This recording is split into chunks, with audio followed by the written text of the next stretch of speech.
Hi, everybody. It's David Wildstein at the New Jersey Globe. Welcome to our annual pre-election, pre-primary election live stream, also known as Nerds Gather to talk about New Jersey politics.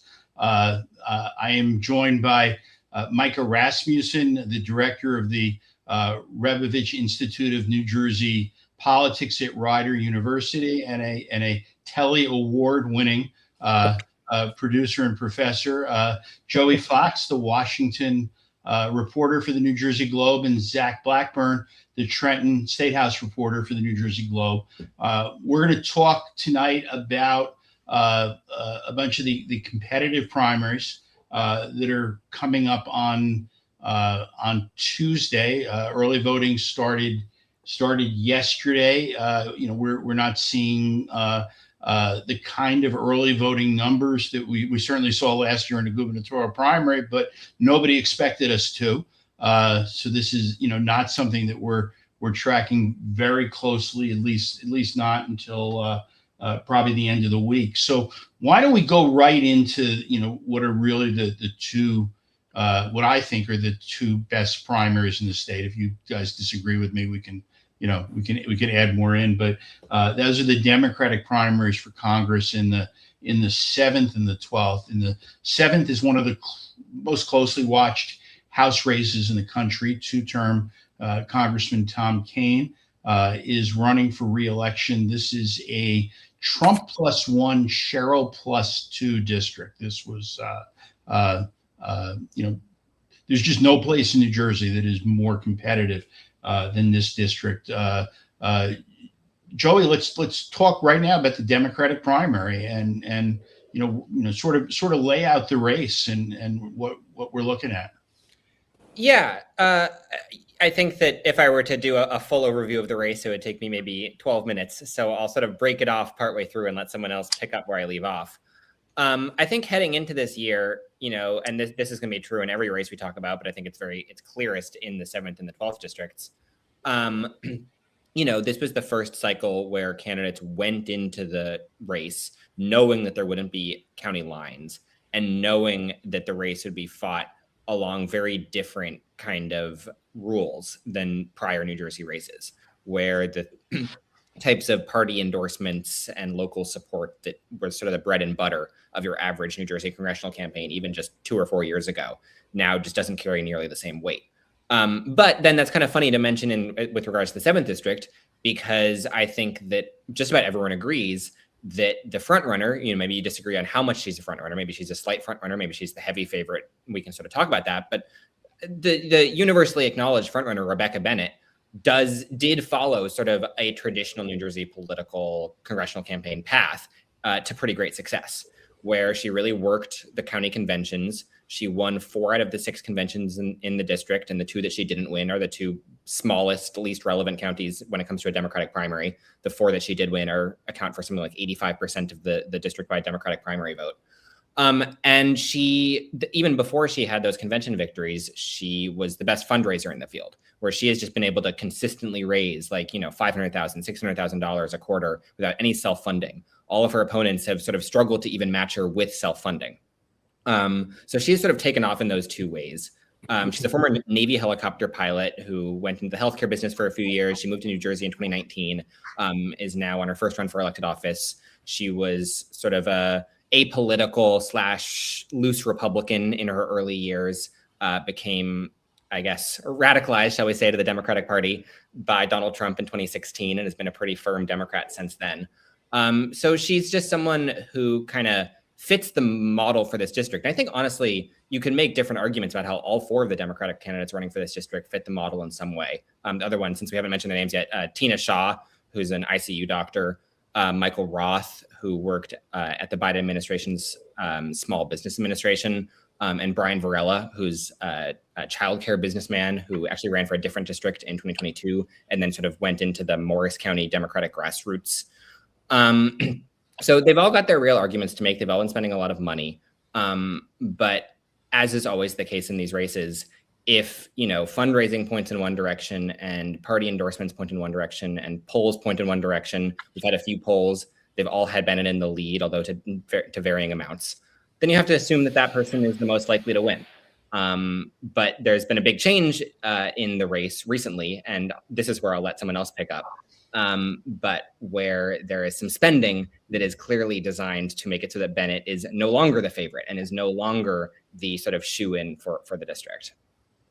Micah, do you want to pick up where that leaves off? Yeah. So we have two tranches of money. The one is the independent expenditure money. And Joey, you've been writing a lot about this. And your strong suspicion is that this is Republicans trying to pick their opponent. So attacking the person that they perceive to be the strongest opponent because they'd rather not run against the strongest opponent.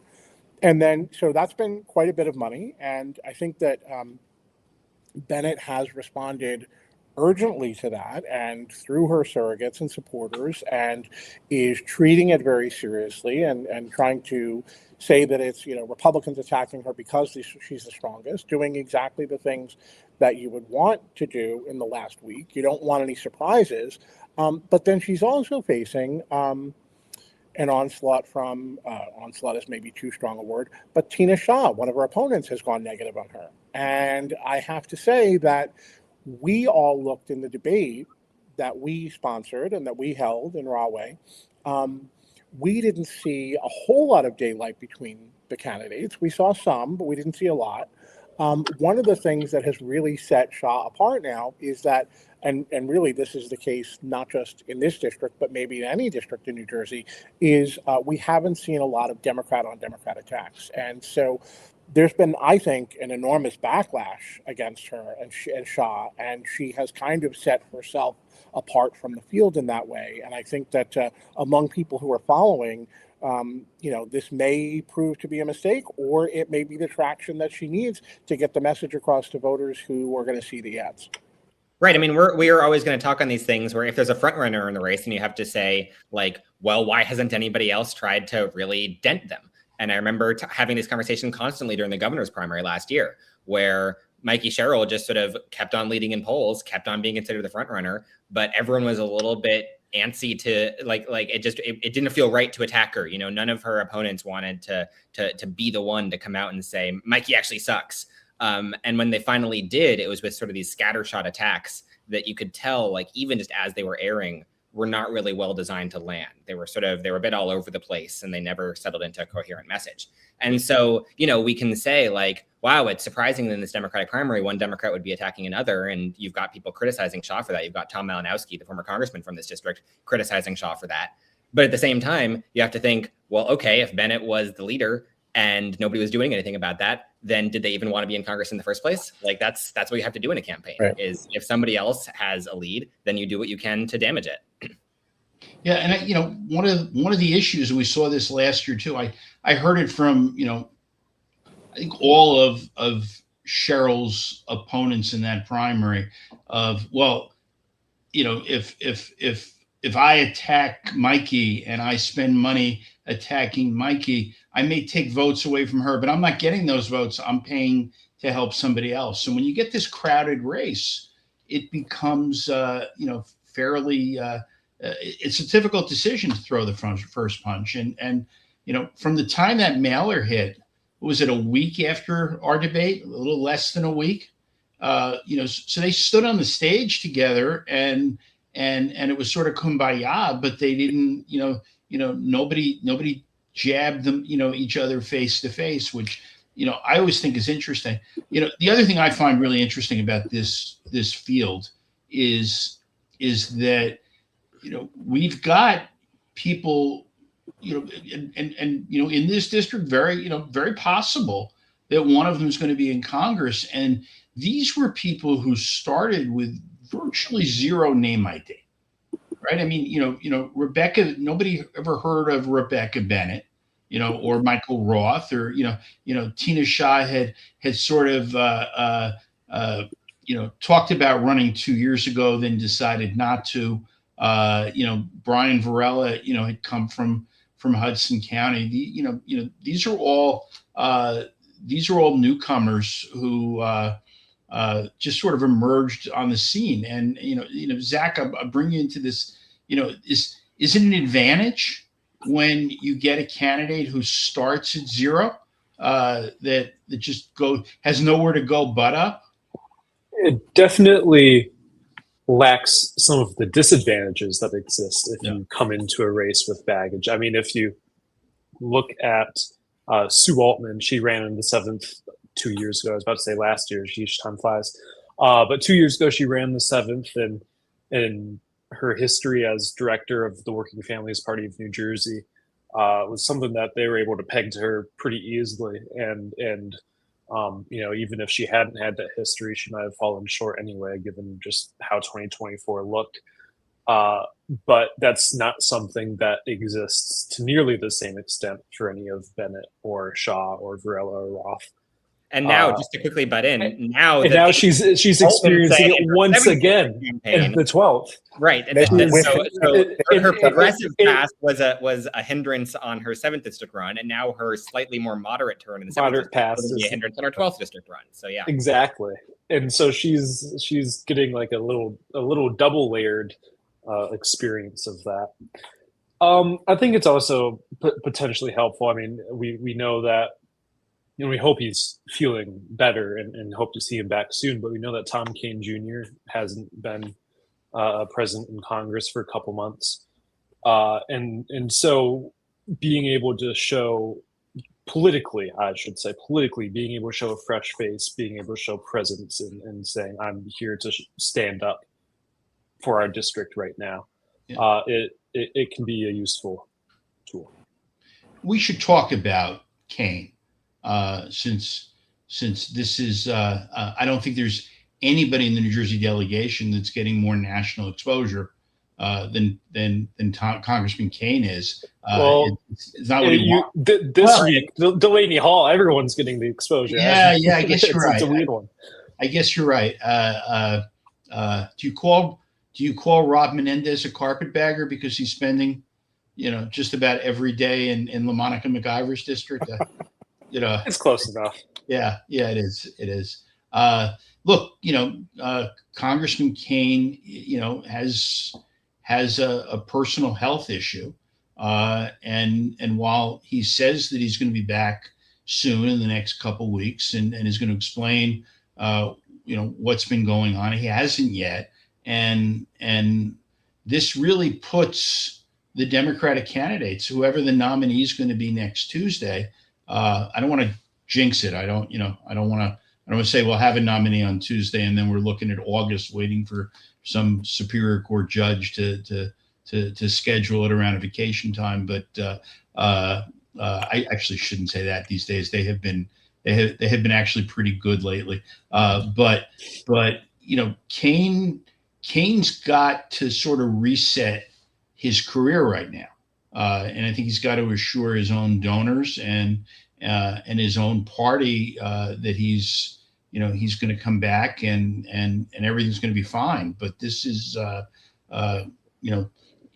this is a guy who was going to have trouble getting reelected in a competitive district. This was going to be a really tough race for him anyway. Now I guess even tougher.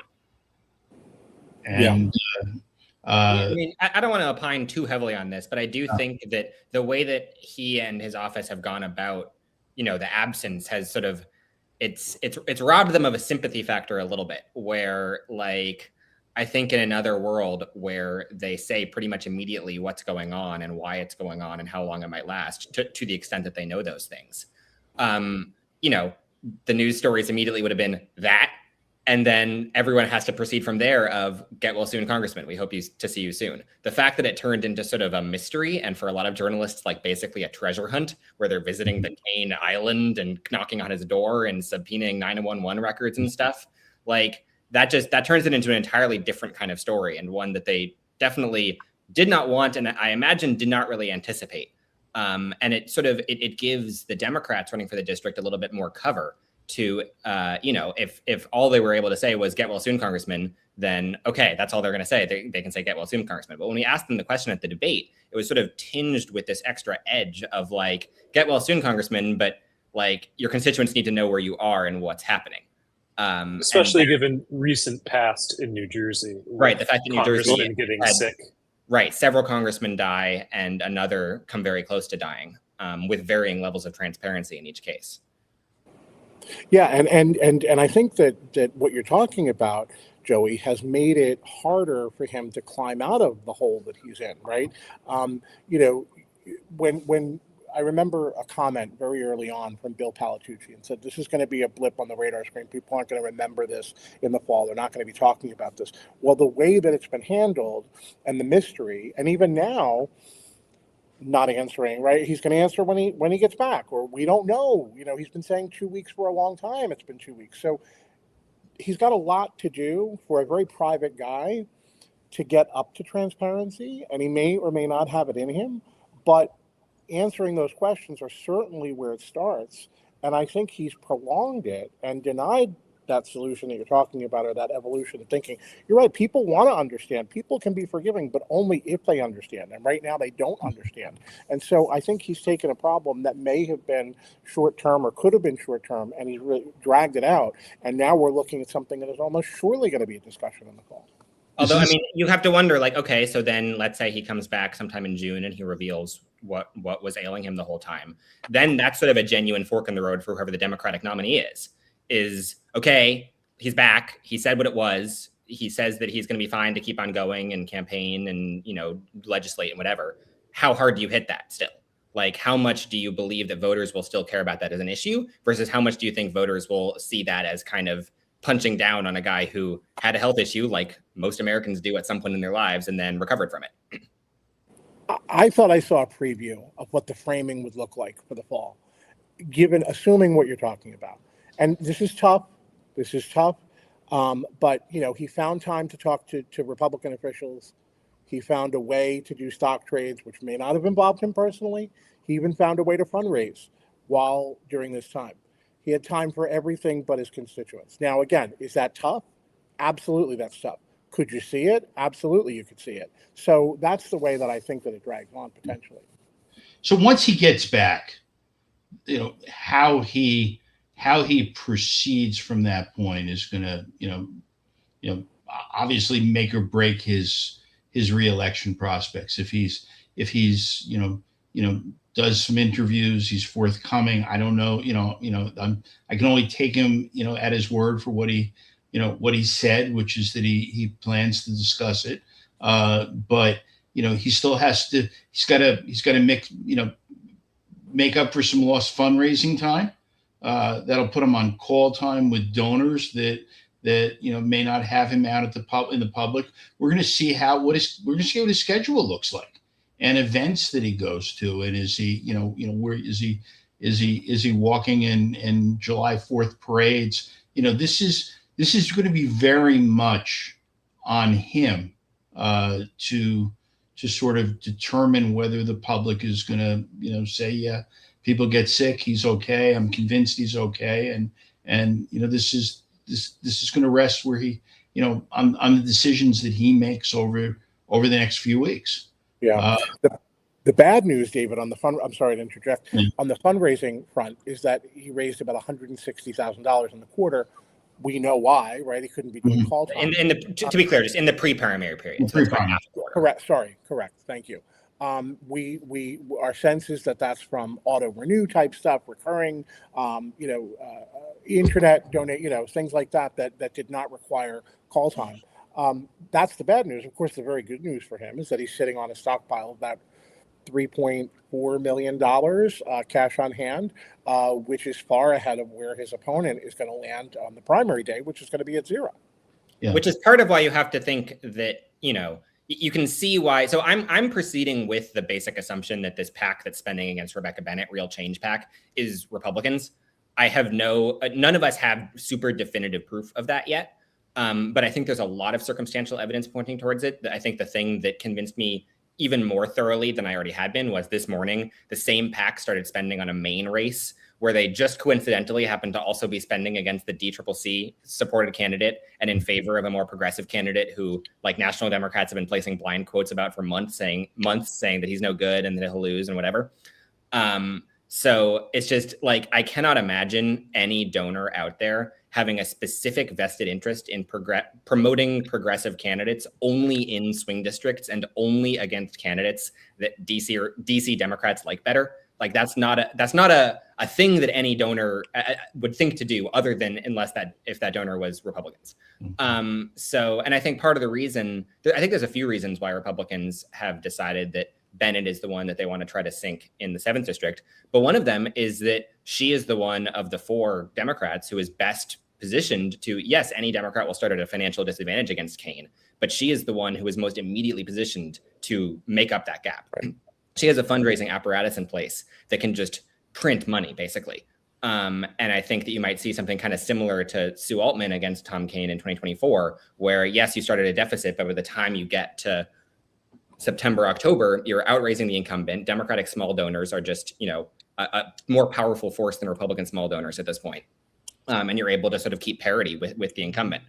And Bennett can kind of start that on day one, whereas her 3 opponents have raised plenty of money, but it's definitely been less consistent and more reliant on big self-donations that, we're not talking about any like multi-millionaires here. So those are probably not replicable. It's probably not that they can just give themselves another $3 million check if they're running low.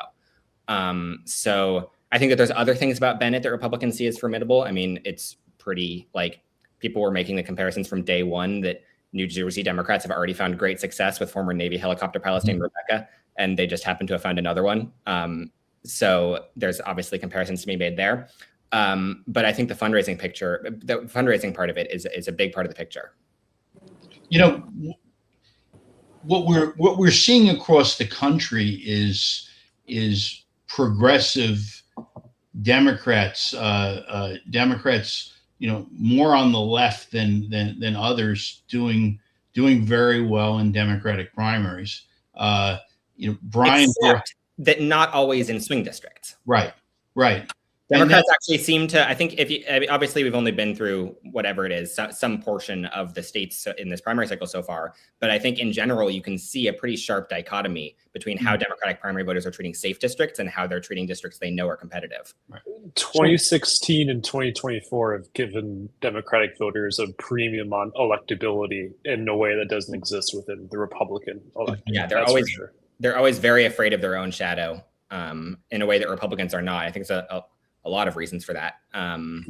We could go into that if we want to. One of them is that Republicans, even when they lose things like the presidency in 2020, they don't really think that they lost. And then that's right. a bit of a feedback loop where they don't need to change anything. And then they didn't change anything and they won 2024. So maybe they were right. There's no autopsy. Go ahead, Mike. I'm sorry. No, there's no autopsy if he didn't lose. No, and the other part of this is Bennett, we saw it at the debate. Bennett has gone from basically zero to presumably, being the one to beat.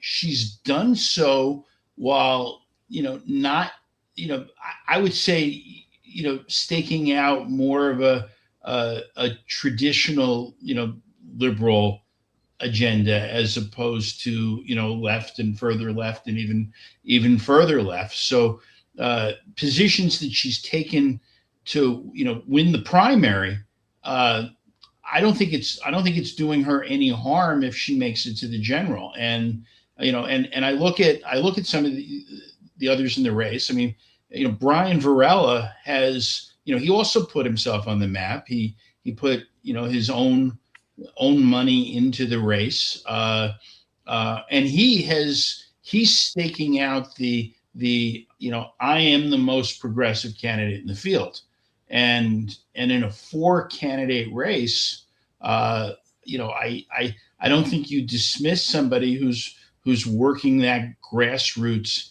angle. I don't have your story in front of me, Joey. Do you remember offhand what he's raised? And I know he paid himself back a little bit, but I mean, he's spent well over $1 million at this point. Yeah. I think people were sort of like, he gave himself a whole bunch of money, and I definitely heard a lot of questioning in the district of like, is he really going to spend that money? And maybe he's paid himself back a little bit, but he's definitely spent a lot of it. Like he has put his money where his mouth is on that.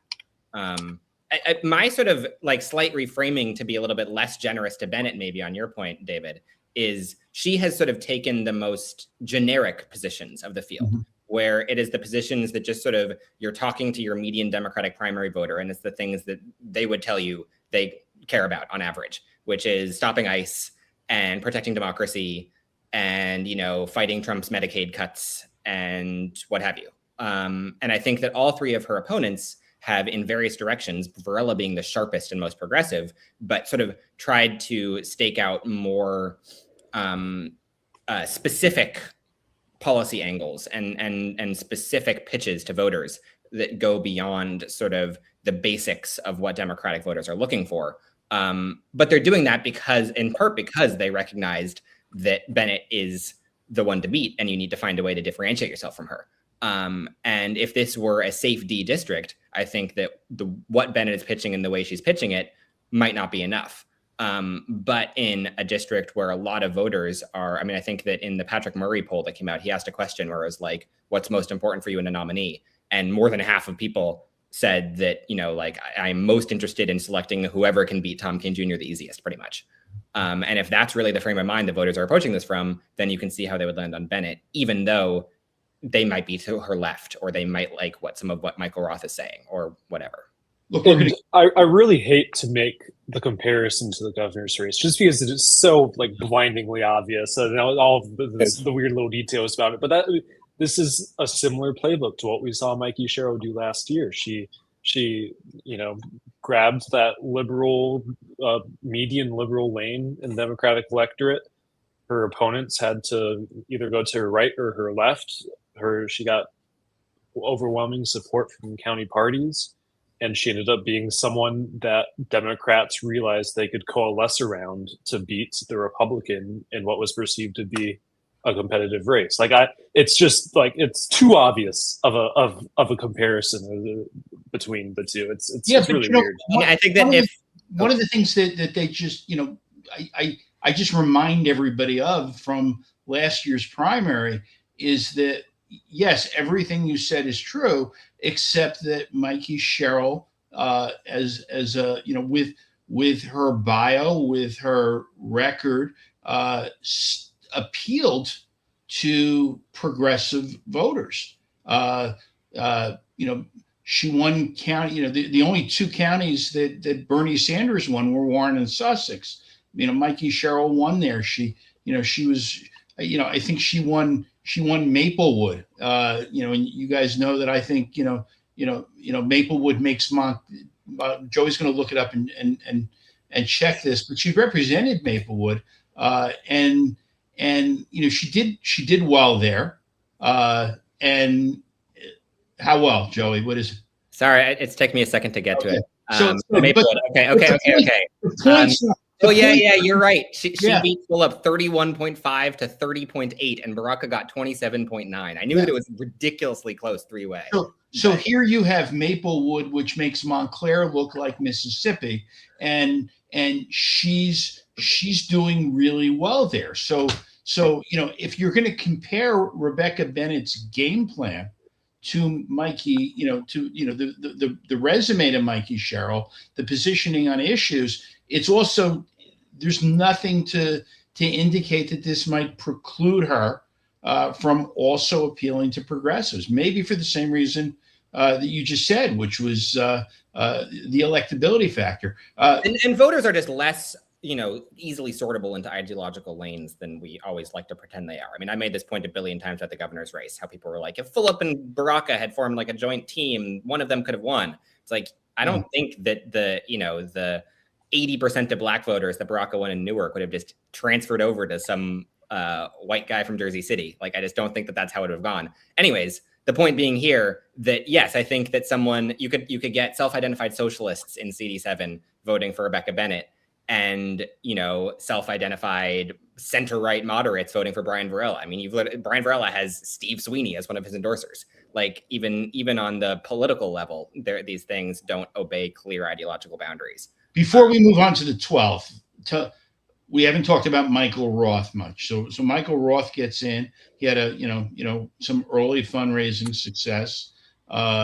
comes out of the Biden administration, well versed on issues. Is there in this race of four? We have outlined. We believe that Bennett is probably the one to beat. Tina Shaw clearly believes she's the one to beat, or she wouldn't be spending like that. Tina Shaw also really good candidate. I mean, board certified, triple board certified physician, works in an ICU, worked for the Obama and Biden administrations. It's interesting. She talks about, that she's worked for 3 administrations, but never talks about those couple months, that Trump was in office. Quite frankly, that's just, a lot of non-political appointees wind up doing that at the beginning, but she clearly is spending a lot of money. Had a really good ad. We've talked about Varela. Michael Roth is there. What's his path to winning this and having some kind of an upset? I think that Michael Roth is the type of candidate who, if this race were held 4 years ago, he would have done the convention process. He did not win any conventions, but he did well at them. He finished very respectably in Hunterdon. And then the biggest surprise was that he was the runner-up in Morris and only narrowly lost that one to Bennett. And so, he tried. And there's sort of the heartbreak that he didn't win any conventions. And then under the old style of New Jersey politics, that's probably where his campaign ends. Like, that's how it went for Tom Malinowski in this district in 2018. Where there was sort of a similarly talented and diverse set of candidates who went into the convention process that year. And the two that really emerged as the main people were Tom Malinowski and Linda Weber. And then, they sort of steadily fell by the wayside. Finally, it was just those two really left. And Weber lost the crucial union endorsement by a single vote. That kind of closed off one key lane for her campaign. And a few days later, she said, I'm out. And that's the kind of winnowing effect that still exists to some extent. I mean, this 7th district race at its peak had 9 candidates and now only 4 are on the ballot. So clearly there is still winnowing happening. It's not like everybody and their mother is making the ballot. But I think the candidates who are strong, compelling, interesting candidates who appeal to a lot of people, but who can't quite clinch any of the lanes, right? They're not the most progressive. They're not the establishment pick. They don't have the most money. They would get boxed out earlier in the process in an older style. And Michael Roth has sort of continued on to the primary election. And I wouldn't count him out completely because I do think that he has a real activist base that none of the other candidates can quite replicate. But in this kind of race where you've got 3 other candidates who are just reaching more voters and have sort of done all of the earlier stuff more successfully, it's just hard to see a path. Someone should tell the 12th that they're still allowed to winnow the field. Right. Yeah. I think it's hard now that people are actually voting, but I don't. It's a bit late now at this point. And by the way, voters have this way of winnowing too. We saw this in the 11th district special primary in February. The bottom tier of candidates got the bottom tier of votes. Right. Voters in that district clearly realized that there were 4 people who might win that seat, and they should vote for one of those 4, or else they were functionally throwing away their votes. So there was nobody that was able to break out of that pack. Nobody who went, wow, I didn't expect them to do as well as they did. And well, but I mean, you could argue that Analia Mejia broke out of that pack, right? Like if you talk about her campaign in the very early days, who's more likely to win, Analia Mejia or John Bartlett, Passaic County Commissioner? I don't know if you would have necessarily called that one or two, like one or the other correctly right at the beginning of the race. But she and the other 3 who made it into that kind of final 4 were able to successfully convince voters early on that they were one of the real people. And that if you wanted to actually vote for the potential next congressperson from this district, you need to vote for one of them. And yeah, I don't know if the 7th district has had quite that, although I can see in this very final stretch as sort of the dynamic has come down to Bennett versus Shaw and maybe a little bit Bennett versus Varela. I do kind of wonder if you're going to see some of that fall off from people who would otherwise support, especially I think Roth is the most likely to be the victim of this, people who would otherwise support him, but decide to go all game theory on it and are like, well, I should vote for one of the people I'm actually seeing on my TV and I actually think might win. And in the 12th district, I think you're definitely going to have like a big bottom tier in the 12th district of people who voters just are like, I don't think that any of them is going to win, so I'm going to vote for one of the people I do think. So this is a good transition into the 12. Micah, go ahead, and then I'll. No, you asked for the path. I think it's hard to find it, but I think the path would be if this negative advertising is damaging enough to Bennett that people decide they're looking for an alternative. And if Shah's not the alternative because she's the one who's going negative, then potentially he could be the beneficiary of that. But again, that's a tall path. That's maybe not a likely path, but that would be the path. Yeah. So the way that I want to transition into the 12th is what we're seeing there and what we saw in the 11th that we're not seeing in the 7th district is the national progressive left leaders taking sides in this primary. They're moving heavily in one direction in the 12th. You had Bernie Sanders and Ana Lilia Mejia through her national connections, dominated those endorsements too. But in this race where there's a Republican incumbent and not a Democratic drawn district, you're not seeing those people come in. I don't know that you will. And I think that this is also getting those same kind of endorsements might not be, the plus in the district in a 7th district race than it might be in the was in the 11th and might be in the 12th. But let's talk about the 12th. I mean, I have been fascinated by this particular race and how really how Dr. Adam Hamawee has sort of not even sort of how he has also, like Rebecca Bennett, he has come from zero. He was not involved in politics. I mean, beyond friends and family, he was at 0% name ID. I know that's a sort of an oxymoron because every time you get a poll, you have you could put a made up name and that person's going to have name ID of 2%. But that I think this is what's fascinating is that you have in the 12th, and Joey, I'm going to ask you again to sort of lay out this race, but what you've got in the 12th is this combination of newcomers and who haven't held public office, plus veteran office holders like Verlina Reynolds Jackson and Chanel Robinson and Adrian Mapp. Brad Cohn is a local official, and what you're seeing is, again, sort of the top of this race are the ones who haven't held public office before. So, Joey, why don't you sort of go through the 12th a little bit? Sure. I'm trying to think of the most productive place to start. So there's Bonnie Watson-Coleman's seat. She won in 2014. I've been kind of using the line that this is the most progressive district in New Jersey. I don't really have any firm evidence for that other than to say that, this is a district with a lot of progressive hubs. It's incredibly diverse. And by that, I don't just mean it has a big minority population, but it has a specifically very diverse and multifaceted minority population where there's a lot of white voters, there's a lot of black voters, there's Hispanic voters, there's Asian voters, there's Muslim voters, there's Jewish voters, young, old, gay, straight. Like it's just sort of everybody has a something in this district. And that resulted in an everybody has a something kind of a field. I guess the place where I'd start is, you've got Adam Hamawee as, I think you can kind of clearly say he's the front runner at this point. He's raised the most money. There's a super PAC spending even more money on his behalf. Every day he comes out with a new pretty prominent like national progressive endorsement. I think before the Mejia win in the 11th district, I would have maybe been a little bit more skeptical of how much those matter.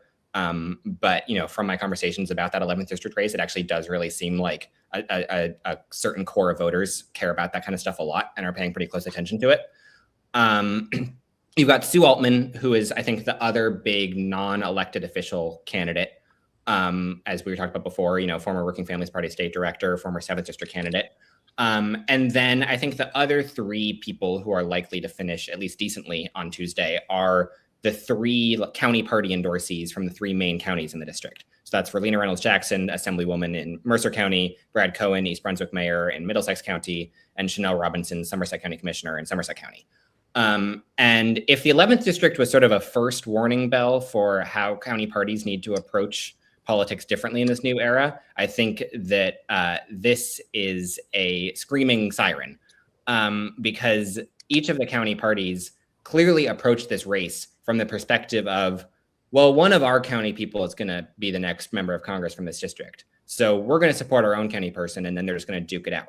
Because that's exactly what happened in 2014, where it was Bonnie Watson-Coleman, it was Linda Greenstein, and Upendra Chavukula, who each had one county party support. And if you looked at the map, it was functionally just counties punching each other. So each of the counties in the 12th district this year were like, well, we've got our person, and that's who we're going to do.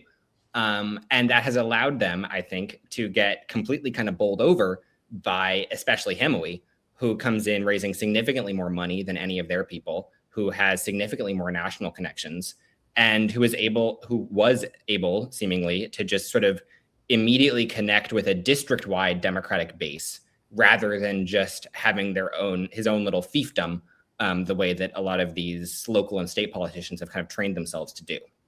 And I think that if the county parties, I don't know whether they would have really had any interest in this, because I don't know whether this would have benefited them, but if they had all gotten together beforehand, if all the local establishment people in the district had gotten together beforehand and said, okay, we think our best bet is Verlena Reynolds-Jackson, and then, sort of shiv all these traditional county party loyalties and instead go all in for Verlena, then maybe you get a different outcome than what we're seeing here. But I think what we're seeing here is a splintering of the establishment vote, a splintering of the sort of county loyalist vote. Sue Altman, who I would have called the front runner a few months ago, and we can talk about this more, has struggled to fully catch on for a couple of different reasons. And maybe that just leaves Adam Hemingway as the last man standing, the last person without any huge impediments to his path to victory, and he just wins. I don't know whether that's going to happen, but it feels certainly like the outcome that is the easiest to see right now. One of the things that I've also seen with Hemingway is again, great bio. We can talk about some positions on issues, that might be different for these candidates. Certainly more so, significantly more so than in the 7th. But Hemingway as an Army combat surgeon, and he saved Senator Tammy Duckworth's life. That's it's a very, very easy way of explaining it. He's done these humanitarian trips. He's been in Gaza. You really can't poke holes in the life story. And I'm sort of, you can poke holes in some of the issue stuff, which you're going to get to. But just in terms of all right, we saw it in the governor's race last year. You saw it in, you're seeing it in the 7th, Rebecca Bennett, Navy helicopter pilot, mom. But here you've got Army combat surgeon, and that sounds pretty good. I don't know if I fully agree with the assessment, though, that you can't poke holes in the story, because I think that you can. I think that various news outlets have sort of revealed that you can. There's the stuff about the blind sheik that sort of started dogging him. I was going to get to that, but go ahead. You can start. Okay, sorry. Yeah, no, go ahead. Cut in line. There's the stuff today about, and there's explanations for all these individual things, but you can easily cut this into a thing that seems pretty damning for him. There's the revelation today about working for a group that was much later revealed to have connections to Al-Qaeda. There's stuff with his plastic surgery practice and sort of how that operates. I think that like with any candidate who has lived a life and done things in that life, there are plenty of avenues by which you can tell voters that Adam Hemingway isn't the perfect man he's made himself out to be, and in fact, shouldn't be trusted with this Congress seat and whatever. The thing is, none of his opponents have made that argument to voters. Right. This has been fought out entirely in earned media, and not even that much earned media at that.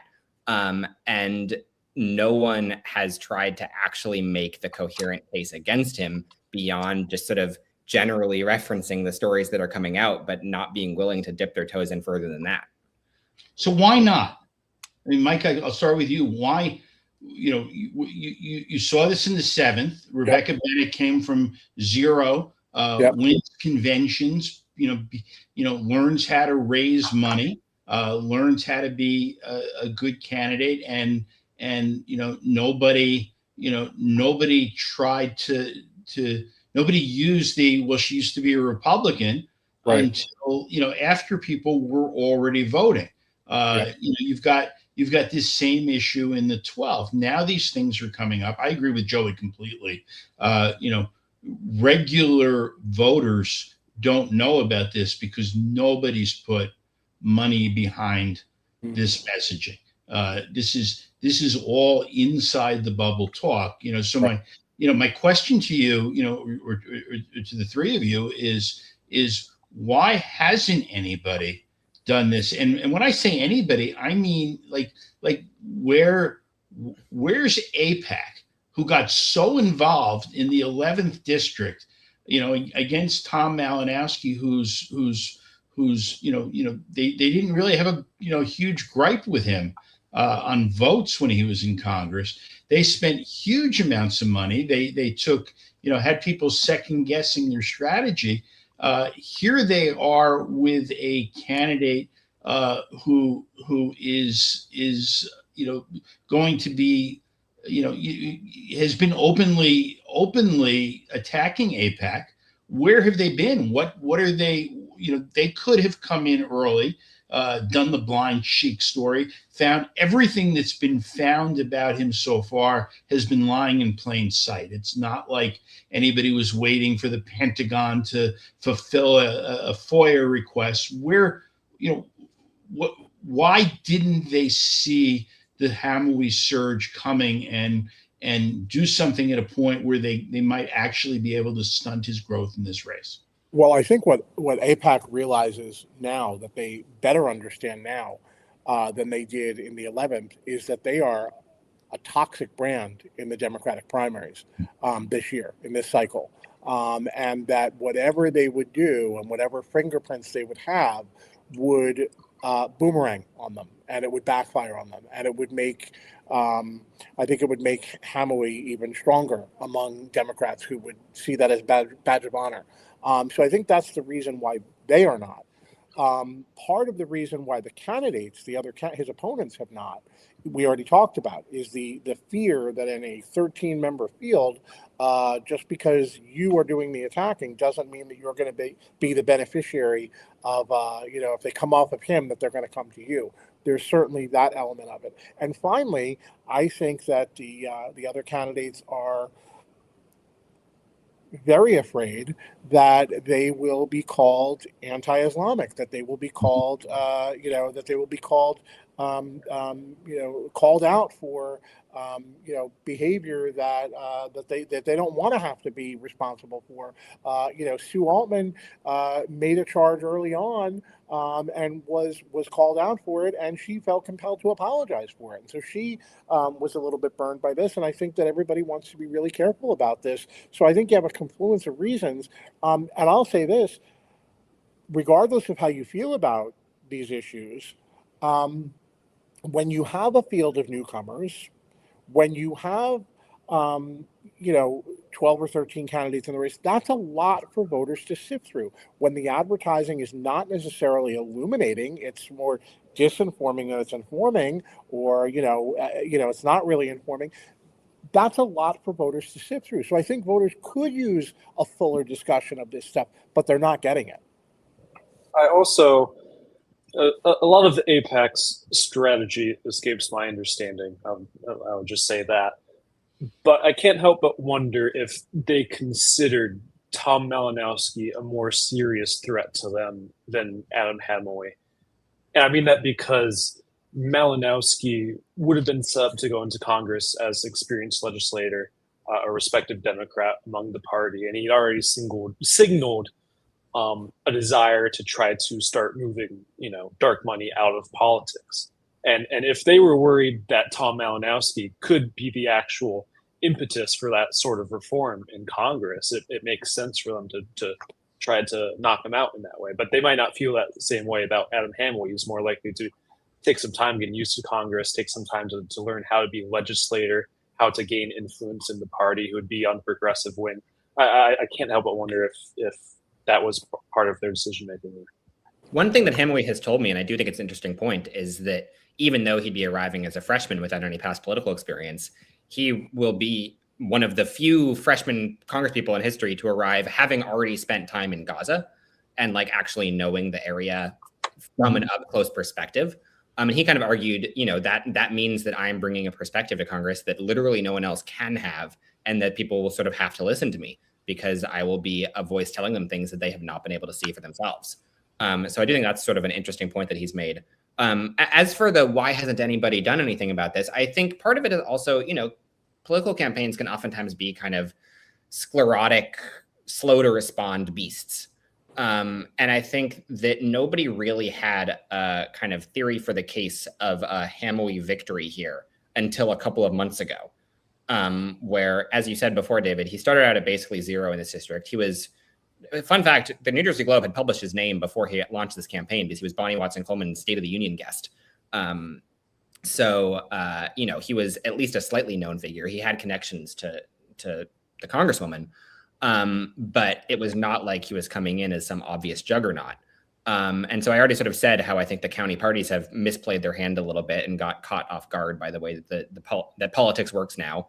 I think that Sue Altman was really hoping that she would be able to be the kind of alternative to the county machines in this race and make the pitch for herself as the progressive alternative. And the fact that a different, well-funded, credible candidate came in who could really demonstrate that he was to her left, sort of shivved a big part of her lane, right? If you are the second most left-wing progressive reformer, that doesn't leave you with a ton of obvious voters who are really in the tank for you versus the voters who want the most progressive anti-machine reformer. And then for AIPAC, as we were saying, they, I think, have been burned a little bit in New Jersey before. I think, Zach, what you were saying about them seeing Malinowski as more of a threat, kind of perversely, probably holds somewhat true. And they didn't come into the race early with a clear strategy of, okay, let's spend, $3 million boosting Verlina Reynolds-Jackson. That was sort of an early theory of what they might do. And Reynolds-Jackson has admitted that she had some early conversations with AIPAC, but they didn't really go anywhere.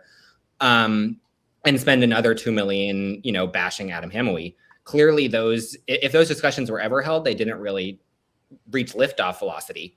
And by the time that they might have gone anywhere, this other super PAC, American Priorities, had already committed to spending $2 million supporting Hamel, which is basically, borrowing the AIPAC playbook. Before anybody else has the time to kind of gather their wits about them and collect the money needed to spend on these races, they were just already in the field, already boosting his positives, already telling people about him. So I think that a sort of a combination of those factors and everybody just getting caught off guard a little bit has made it so that nobody has felt like it's their place or they've got the opportunity to stop his rise. Yeah, I mean, this is, he's really run, a very good race here, and he's had a lot of really good breaks in a crowded field. And, look, whether it's Hamel or whether it's Altman, neither of them are going to be backbenchers in Congress. I think you'd see both of them sort of rise as more recognizable figures on Capitol Hill. Just like how I think that's true of both Mejia and Malinowski, the top two finishers in the 11th district over there. I think that voters gravitate a little bit towards people who are obviously, both big personalities and capable of being, real forces in DC. Yeah. How, I mean, it's probably an easy, obvious question, but to answer. So Verlina Reynolds-Jackson, veteran legislator, former county chair, former Trenton City Council member. She's never really had to raise big money before. And fundraising has been tough for her. Fundraising has been tough for Chanel Robinson. I don't know, Brad Cohn has, his organization. That's one thing he's been pretty good at. Yeah, he's raised money, but so where do you see if somebody breaks out, if there's a surprise on Tuesday night, where is it on that group? Well, I think what the Middlesex Democrats are counting on is their vaunted vote by mail operation, right? They're really good at turning out their voters, Democratic voters. They're in the practice. We talk about this all the time. They're in the practice of voting. It's one of two places, Camden being the other. So that's what they're counting on.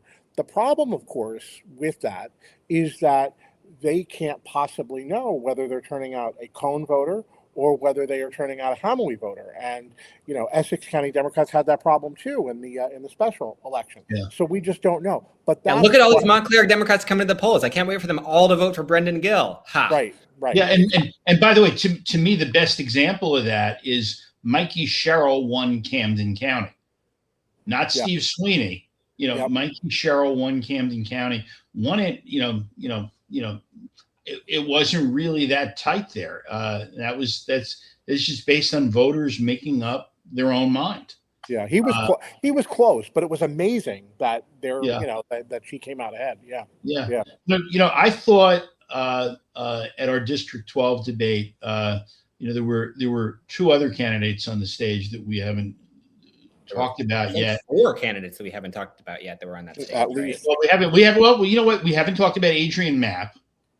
Right. And mayor of Plainfield, counting on just a blowout turnout in Plainfield. It's a risky strategy. He too has raised a decent amount of money. And we should say, David, I'm sorry to interrupt. He's the one guy who has put his name on Hamilton criticism. He's gone right out there and said this is a dangerous guy. Yeah. But not spending money behind his message. Correct. Right. This is he's running, almost an entirely, field oriented campaign. I thought that Jay Vandenker and Squire Servance delivered really solid debate performances, both likable, both credible, but they have not, they have gone from zero to not catching fire. They strike me as the most likely to be Andrew Zwickers of the year. Yeah. People who are genuinely impressive candidates, and voters who meet them are like, wow, this guy's great. But in a race that was always going to sort of revolve around bigger personalities, and people with more established bases, it was always going to be tough for them to truly catch on in that. And if they want to, I don't want to count anybody fully out before the votes have actually been cast. So anybody could emerge as the nominee on Tuesday, and I don't want to downplay that. But if what we are thinking is probably likely going to happen happens, then you have to think that they have maybe, if they want to, set themselves up well for a state assembly campaign in a year or two, or something of that nature. And perhaps leaping up directly to Congress was never going to be their real entrance into politics. Yeah. Again, it's a good field, and we will never know. We'll try and guess a little bit, but we'll never really know, whether the outcome of this race would have been different had it been, a smaller field. I'll remind people that it's amazing to me that there are people that might be too young to remember 2014. But that's when you did have lines. In a couple of years, by the way, we're going to have people watching this that don't remember what a line was. But you had Bonnie Watson Coleman, state assemblywoman from Mercer County. I mean, Zach, you were following that 12th district right really closely in middle school, right? Like you remember all of the dynamics of Bonnie Watson Coleman and that's why I remember I was 12 for the 12th. That's how locked in I was. I kept track of all the 12th districts around the country. Yeah. But so you had Linda Greenstein, state senator from she was the Middlesex County candidate. You had Upendra Chivakula, who was an assemblyman from Somerset County. And then you had Andrew Zwicker, who got single digits and and has turned out to have a really, really good career. I remember, I don't think I'm violating this, when we were trying to figure out how to do a debate in a huge field of candidates and how to sort of make that stage a little bit smaller. I spoke to Senator Zwicker, just sort of look for a little bit of advice on that, and I said to him, you wouldn't have made the debate under this criteria, and he says, yeah, and I said, so that's not good, is it? And he said, well, he didn't want to, he didn't really want to offend, but the reality is it's hard when you don't have a base. But that district is, and then the one that we haven't spoken of is Sam Wong, Princeton University professor, the guy who drew all these districts we're talking about tonight. He too, he's loaned himself some money. He has,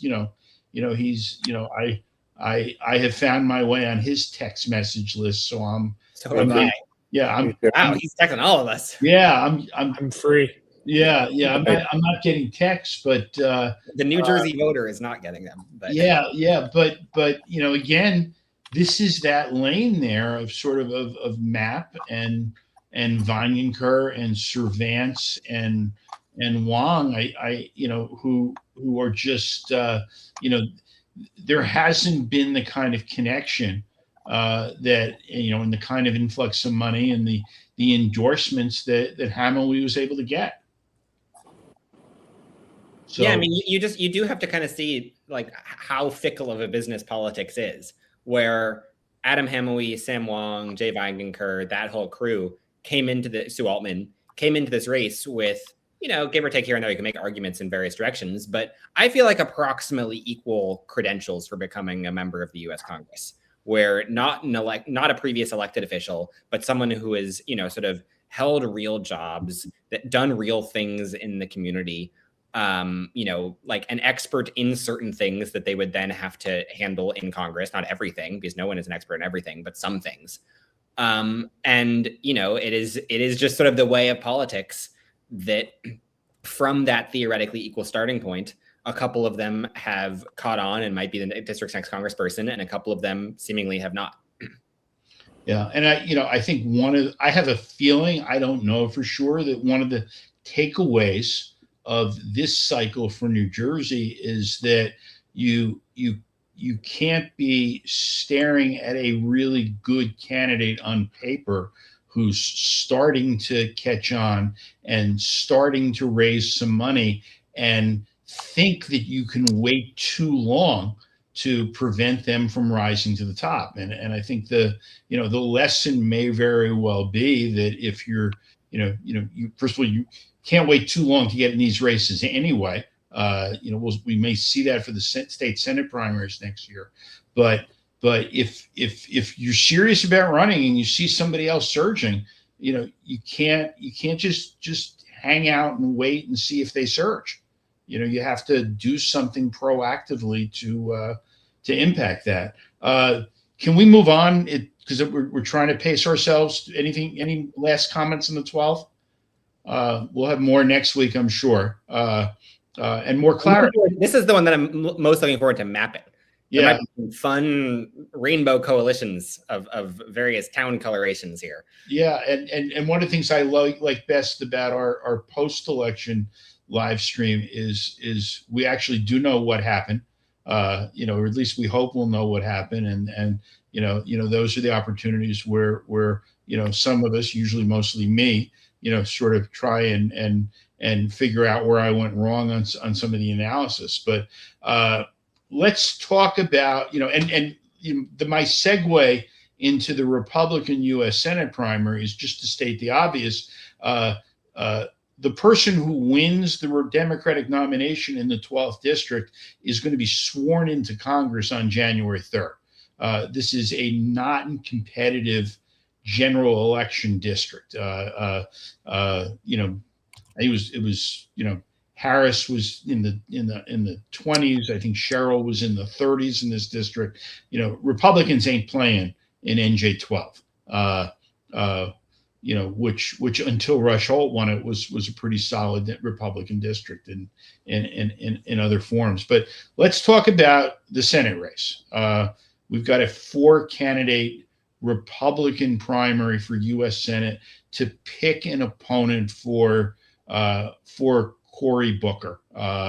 And Zach, you are moderating alone the Republican U.S. Senate debate tomorrow night.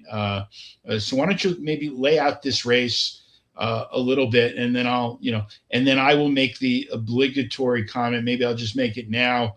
Of former Senator John Lynch. Here's nothing. Guard it with your life. This is, beating Cory Booker is not going to be an easy thing in 2026. But we still have a fight, and probably I'll leave you with, let you pass it on to you with this comment, which is that this is a race without lines also. I mean, this is, Republicans no longer have lines. We talk about more competitive primaries, but there's no favorite. I don't know who's going to win this primary for the Senate next week. Yeah. Tomorrow night, 8 p.m. I'm entering the Lions Den, so be sure to watch the debate tomorrow night.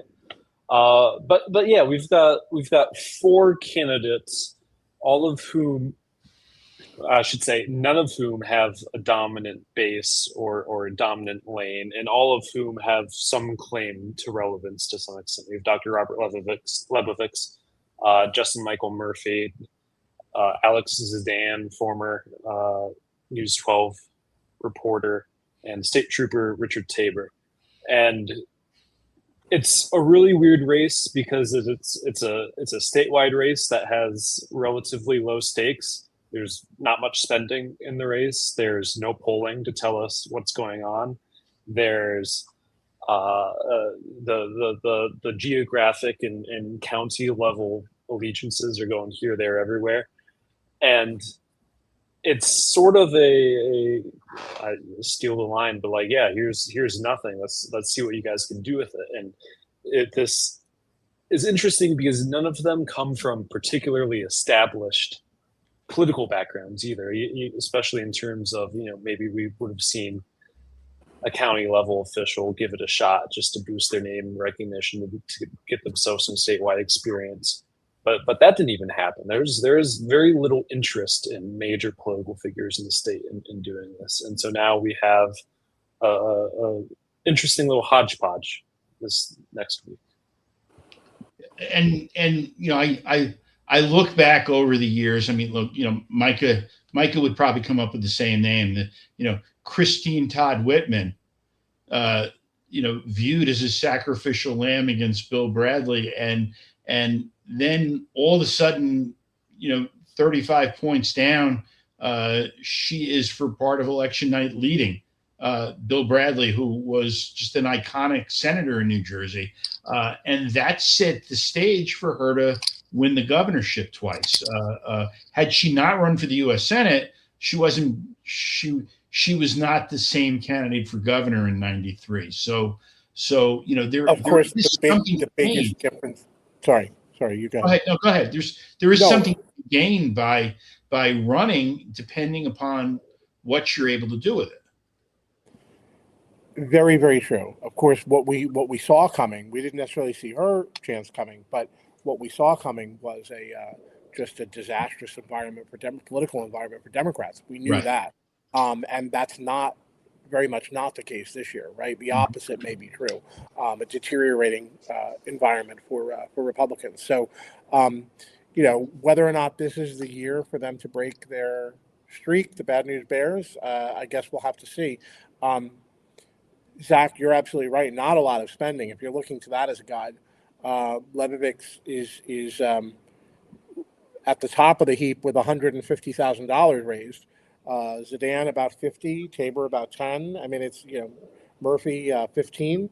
Tom Kean raised more while recovering from illness. Yeah, And it's very, very good point. And Kane is not running in a statewide race where you got to make the money go even further, right? So Sam Wong should have picked this race, it would have.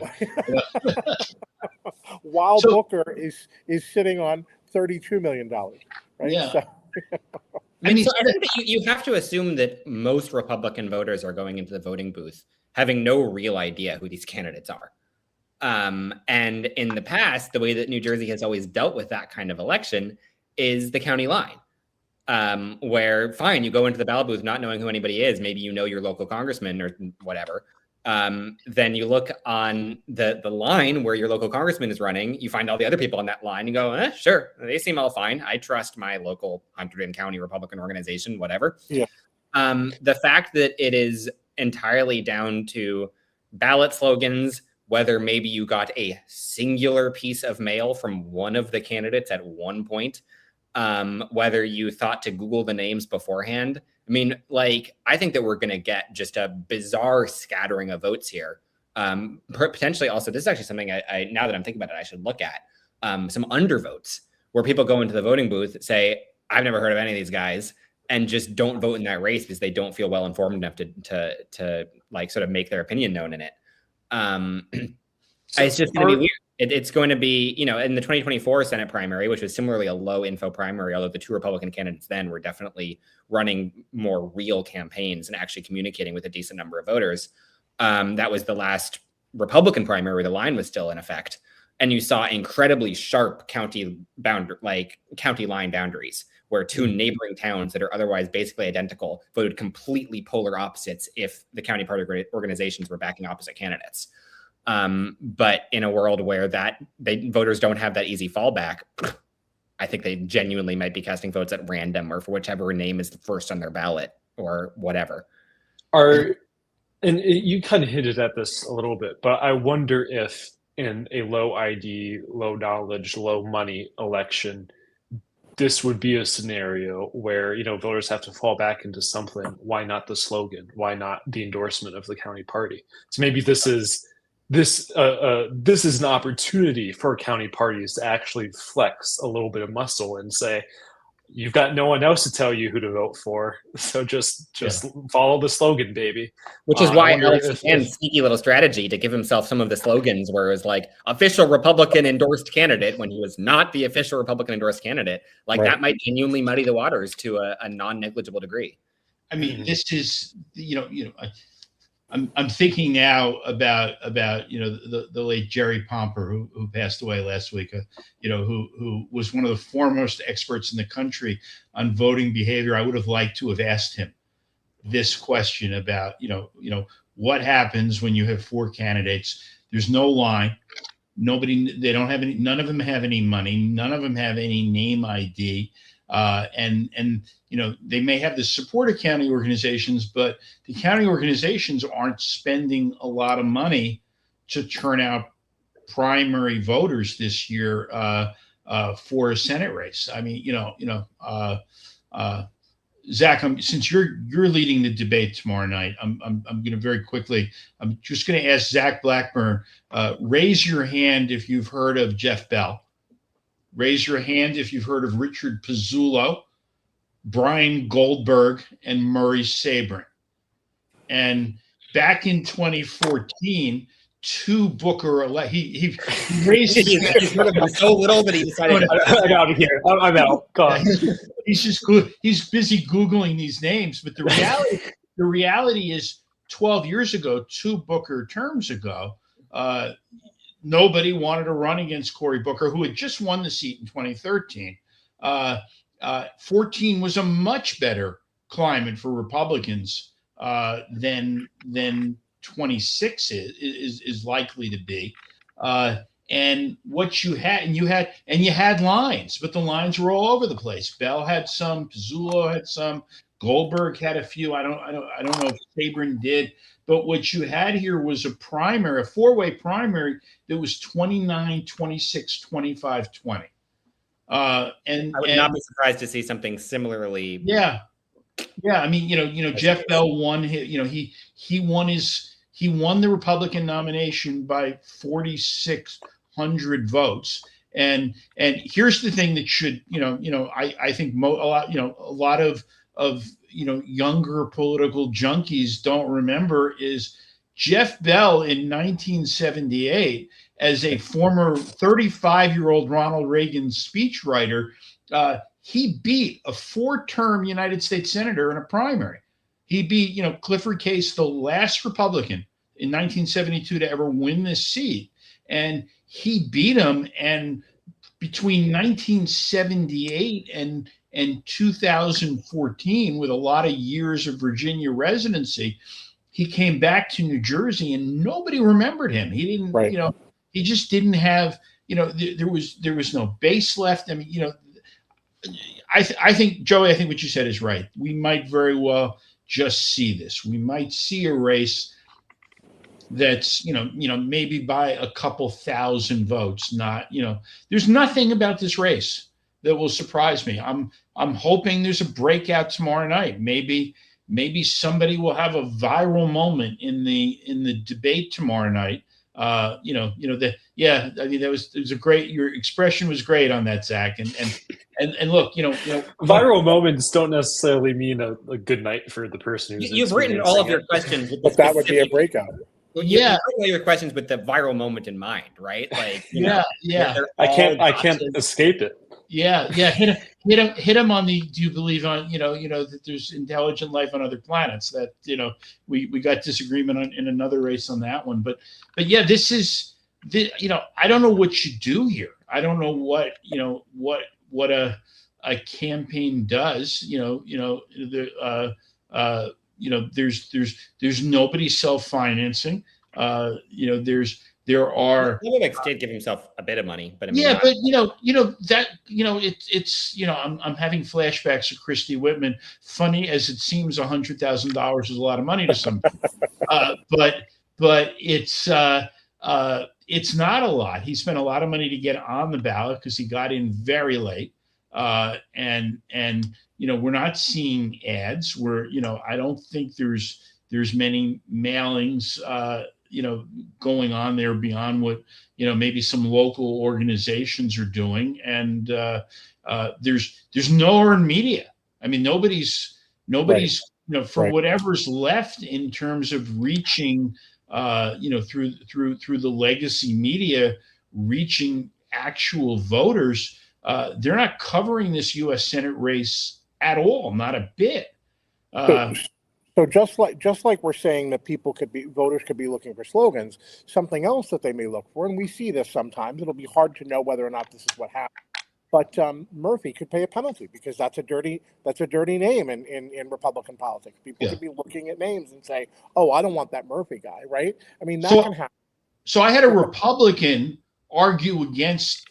I made the same point you did. Okay. And I had a Republican say, you don't think voters are smart enough to understand that this is not Phil Murphy running for the U.S. Senate. This is Justin Michael Murphy. And just a sort of clean Irish name might just appeal to a lot of Republican primary voters in the base. We'll see, right? This is. Again, I don't know what's going to happen. You tell me. We may also see. I'm sorry, I keep on doing this, David, but we may also see. This is not going to be a perfect analogy because Bill Spadia was still on the air for much of the time. But Alex Zidane may do better in News 12 coverage area. Right now, it's been a couple of years. Right, he doesn't have the same household name, but he could do better in counties where people saw him and people. We're used. I mean, if you're looking for anything, that may be a name that jumps out and is familiar to you. Yeah, I am curious tomorrow night, and Zach, don't go anywhere near answering this or anything, but I am curious whether they go negative on each other, realizing that there are things in the Oppo books on all of them. And this is their chance. Well, so, you got to give them a chance to ask each other a question. Yeah. Yeah. The transition that I'll make here to some other races that we want to cover is I think two of the other, I feel like the three primaries that I'm going into Tuesday genuinely, I mean, I'm unsure of who's going to win any of them, but like where I really don't even have a super coherent guess are US Senate and then Republicans in NJ9, which is the Nellie Poe seat, and Democrats in NJ2, which is the Jeff Van Drew seat, both of which have become sort of reach opportunities for the party, for each party, where they're going to have a real uphill time defeating an incumbent congressperson. But if the national environment starts tilting, really heavily in Democrats' favor, then maybe Van Drew is vulnerable. If it starts swinging back into a neutral year, then maybe Nellie Poe is vulnerable. And in both cases, you've got these fields of candidates who are relatively qualified and, certainly not the worst that either of their parties could have done, but also not raising the kind of money to have like truly taken off and, reached. Congressional districts are just so large at this point that you just have to raise. And if you're starting at zero, you have to raise so much money in order for people to actually have any idea who you are. And I think that none of the candidates in any of these races have quite reached that threshold. And I imagine you're getting a lot of voters going into the voting booths in both districts, having only heard of maybe one of the candidates or having only a faint idea of what the race entails. And that, I think, will create similarly kind of unpredictable coalitions and votes. Yeah, I mean, this is, in District 9, again, no lines, but the two big counties split. Passaic went with Burris and Bergen went with Pino. And Bergen is bigger, but Passaic is by far the better organization, if that matters, because neither of these organizations are really spending. Who you think about the ballot for a second, and I don't have it. I wish I don't have it to pull up, but you think about the ballot in the 9th district, and what does it mean with the slogans? So they're sharing a slogan with a U.S. Senate candidate that nobody knows, and with county commissioner candidates and a surrogate candidate and an exec candidate and a county clerk candidate in Bergen County that nobody knows. And, on an office block ballot, are people going to get down to the borough council member that they're familiar with the name and then go back and say, well, let me see who in District 9 matches up to that, or Joey, are you looking at, an undervote, at the entire top of the ticket, or just, we haven't really talked about this yet, but pathetically low turnout in an area where nobody has raised money. Pino got in first, yeah. Okay. That works. Okay, cool. Yeah, it does. So, so here's a Bergen County sample ballot where this is Rosie Pino is technically the party endorsed candidate. And you can tell just from her slogan. I mean, one person is running with Bergen County Republican endorsed candidates, and then everyone else is running with a bunch of other slogans. But I mean, and so I'm sure that will influence some voters who sort of know how to guide their pen to those slogans. But this kind of ballot is not going to provide voters with the most obvious path here. It's just a bunch of people they probably haven't heard of, maybe over on the council side, a couple of people they have heard of. And a lot of unknowns. Yeah, I mean, not only does she have that slogan, but she's also first, right? So which helps. She's got to hope people don't remember the mail that her opponent has been sending out attacking her, right? I mean, there has been some discussion of some issues in this race, right? Pino's being attacked by Burris for whether or not she supported the Immigrant Trust Act.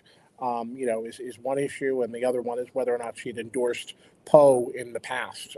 And so if people remember those, then that can be a reason not to vote for it. But we'll see what happens. Is being the wife of Plaxico Burris a plus or a negative? I would love to interview 100 voters, go into the polls in the 9th district, and see if a single one of them will tell me which NFL star one of the candidates there might vote for is married to.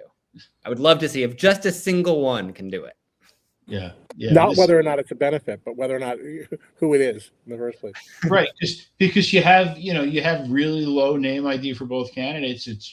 It's really low name ID for both candidates. And it's not like Tiffany Burris's mail that she's sending out to people is like, vote for me. I'm Plaxico Burris's wife. Yeah. Yeah. But, you just, I mean, it's. Which, by the way, just in terms of like a generational thing, I understand that Plaxico Burris is someone who is like a name brand figure in an era that was not this one. And for someone my age in this era, I had never heard of this guy before this race began.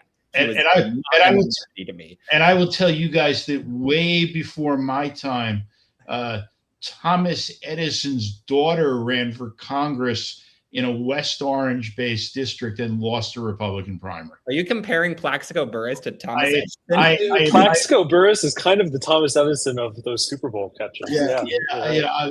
I'm not comparing him. He steals Nikola Tesla's ideas. Yet his son was elected governor. Yeah. Yeah, I mean, right. I mean, that must have been a fun Thanksgiving. He lost before he won. So that might have been a little fun there. But the reality is, I agree with you. And this, we'll talk about this more next week. But Joey had a great story today about this Republican fight in the ninth. Everything you really need you can get from reading his story. But the reality is that if they continue on their current fundraising trajectory, this is going to be a really rough race against Nellie Poe, and it might be a really rough race against Nellie Poe. Anyway, Joe, I want to close the ninth. And Joey, ask you a question. I read in your story that you spoke to Billy Prempa, and he wanted to run for a fourth time, and Republicans wanted to try something new, and he had a great line. He says, "Billy's not looking so bad," do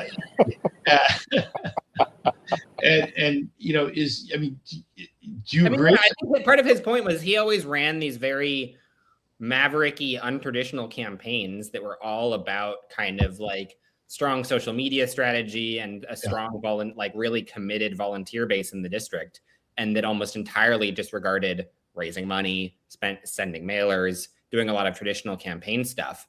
And I think that it wasn't crazy for Republicans to say, okay, we've done that 3 times. Technically, he's come closer each time, but if we're going to make this into a real race, we'd rather have someone who can raise a couple $100,000, hire a couple of consultants that we know, and send out real campaign material. So I understand why Republican leaders in the district were looking for that. I think, and they found 2 candidates who they thought would be sort of better at that. And Rosie Pino and Tiffany Burris have both been running competent campaigns that are more in line with the traditional campaign than anything Prempa ever ran. But the fact that they're still, even then, they're still not raising, hundreds of thousands of dollars, and still not sort of really, really pressing the case against Nellie Poe and making it clear why this is a district that national Republicans need to be investing in, and why this should remain sort of at the top of the playing field rather than like a far reach opportunity for Republicans. Neither Burris nor Pino has been able to really accomplish that, I think, better than Prempa would have. And that was one of the main arguments against Prempa to begin with. So, I can always count on Billy Prempa for an interesting and candid quote when I talk to him. And I think that was kind of what he was getting at here is, what was I doing that was really so much worse than what we're seeing here? Yeah. Look, one of the things that politics nerds will be, looking at, 10, 20 years from now is this guy named Billy Prempa who ran twice against Bill Pascrell. Then Pascrell dies, and he comes within 5 points of winning a congressional seat with practically no money at all. There were things going on in the presidential race in this district that helped him considerably, and Nellie Poe really didn't have a chance to get known. But I'm trying to think, and we shouldn't spend a whole lot of time mulling it, but who are the people who never went to Congress, never were in Congress, who came within 5 points of beating an incumbent? When's the last time somebody came that close? I mean, he didn't. She wasn't an incumbent.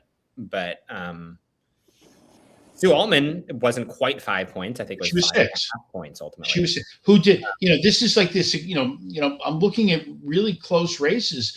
I go back to Marie Mueller in 1980 or some of the Pallone races, but the reality is Billy Prempa, he didn't run this year, having come, most people in the country who come within 5 points of winning a seat are sort of given another chance. The difference is this would have been the fourth chance, and they thought they were getting more, and they didn't. But I would love to see what's happening on the Earth 2 or the Earth, 20,989, where Billy Prempa wins in 2024, and Democrats find some like moderate Hispanic, Coast Guard veteran from Carlstad who comes in, and he's supposed to be their sort of their last hope in a district that shockingly flipped against them in 2024. And you've got freshman Congressman Billy Prempa, who anytime a Hill reporter approaches him in the Capitol, says the most off-the-chain thing you've ever heard a swing district congressman say. I would love to take a peek into that universe, but it's not a retired boat pilot. Yeah, maybe he would have been a loose cannon, but he also would have done the real work of constituent service. He gets that part of it, right? He gets that individual contact. He would have put that together for sure. Yeah. Well, let's avoid the temptation that Billy Prempa is not dead. We're not doing an obit show on him. Let's go to the second district, Joey. Coming back to you again. This is Jeff Van Drew. This is a pretty Republican district. But all of us, even the youngest of us here, have seen districts that were even greater advantage for a political party fall in a bad year. Joey, I want to talk. We'll put off electability. And what a race like Van Drew might look like until next week. So let's talk about the primary and lay out, as you've been doing, what this primary looks like. Yeah, so I did, just like I did a 9th district story this morning, I did a 2nd district story last week. So I would encourage everyone to remember that the New Jersey Globe is in fact primarily a text publication, and that you can read many of our takes in addition to listening to them. Yeah. But there's 4 Democrats running for the seat. One of them, Terry Reese, has been running the longest, but I think people view her as the biggest underdog. The nominee is probably going to be one of the 3 other candidates in the race: Tim Alexander, Bailey Winder, or Zach Mullock.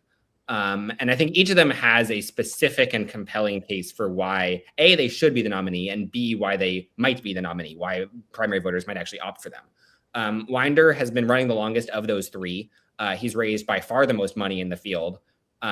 He's, I think, in terms of voters who have actually gotten a mailer or seen a piece of campaign material from someone in this race, the most likely person for it to be from is him. And he's kind of put forward this anti-machine, politics of change kind of message. He's a young guy from outside the world of elected office. He's also from outside the world of South Jersey. He grew up in Princeton, spent a lot of his adult career in DC, and came to South Jersey mostly. Grew up in London, actually. London and then Princeton. Yeah. More London than New Jersey. So but is calling himself a 4th generation New Jersey. Not that there's anything wrong with that, right? But this is one of those things where he kind of entered into the race with that obvious vulnerability. South Jersey is a little bit of a parochial area in that sense, but if he can convince voters anyways that he still is the strongest candidate, then that's a choice that they might make. And he, like anybody else, comes with specific aspects of his background that might not be the ideal candidate. There's Mullock got in the race the latest, has had decent fundraising success, but certainly not anything overwhelming. And he told me this explicitly when I talked to him for last week's story. He is running with a really early, clear message about, I'm the best general election candidate. I'm the one who can beat Jeff Van Drew. If you want this seat to actually become competitive in November, I'm your guy. And he hasn't really even made an obvious, primary message beyond that, where he's saying the things that most Democrats are saying. And he's got sort of the traditional Democratic pitch. But the core of his argument is, I am the one who can make this race competitive. And DC Democrats actually agree with that. They're kind of signaling that the person they'd be most likely to invest in, there's been no investment from the state or national party in this district since Amy Kennedy in 2020, but they're kind of signaling that the one person they would at least consider doing that for initially is Mullock. And then Tim Alexander has run for this district twice before. He was the Democratic nominee in 22, and he narrowly lost the primary in 24. He undoubtedly started this race with the highest name recognition. He's just sort of a known quantity at this point. Partially because of that, he won 4 of the 6 county endorsements in the district. He just sort of has that loyalty built in. And he's saying, I know how to run for this district. People know me. People trust me. That's why I'm the best option. And then the argument that his opponents have been using against him is, we've tried him before. He lost to Jeff Van Drew by 19 points in 2022. He's never been able to raise any money. That's just sort of been a consistent weakness for him, is for whatever reason, just the fundraising prowess that has graced other candidates has never graced Tim Alexander. And if he were to be the nominee again, they say, you're just going to get the same kind of left behind result as we've gotten the past couple of cycles in this district. So I don't fully know how to handicap it. I could see a very clear argument for why any of the 3 would be the favorite. And yeah, I mean, this district is going to be tough regardless, but I do think that this has decently high stakes for how competitive the district actually is in November. I think that if we, Mullock is maybe the most visible in some of the more moderate to conservative parts of the district. He's the mayor, of course, in Cape May City, and so he is better known in Cape May County, and his signs are very visible throughout Salem County and some of the more conservative parts of the district. This is South Jersey, so this is not a progressive bastion by any means. So if the moderates are gravitating toward him, and if the progressives are gravitating toward Winder, we don't know how that shakes out, because we don't know whether there are more progressives to turn out in this district. There are certainly fewer of them, but if they're more motivated to come out for him, of course, he's running very strongly against data centers, and he's really latched on to the data center issue in Vineland, where there's been a very controversial data center project, and the city officials there, the mayor and others, have come under a barrage of criticism. Really, grassroots is built up. He's latched on to that. So if there are enough progressives in the district to vote in this primary, to drive this primary, then that lane could help him. But if moderates are saying, wait a minute, this is still South Jersey, then I think Mullock could do better. And of course, he's got the establishment lane more or less to himself, not completely, but more or less to himself as the only elected official proven vote getter in the field. Yeah, Joey, and I'm blanking out on what 2 they were, but 2 Democrats said they wouldn't support Winder. Tim Alexander and Terry Reese said that. There's definitely some bad blood here. And there's some, I should add, just going back to the 9th district quickly, there's a bit of bad blood in the 9th district too. Tiffany Burris would not commit to supporting Rosie Pino. Pino committed to supporting Burris back. But I mean, these are the kinds of threats that sometimes get made in primaries. And then when push comes to shove and the general election arrives, there is still some kind of rallying around the flag. But yeah, Winder has clearly, in general, the candidates in the 2nd district do not seem to like each other very much. And specifically, there's some bad blood towards Winder and the way that he is running his campaign. Yeah. And Winder tried to take Terry Reese off the ballot there's a pretty clear reason for that bad blood. In a really unsavory way too. I mean, that was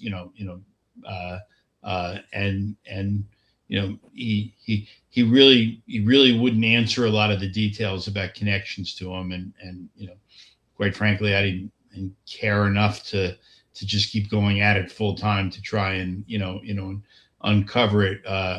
But she sat through that entire court hearing, and she knows what was being done to her. I don't blame her for that. And you had bad blood in the last primary.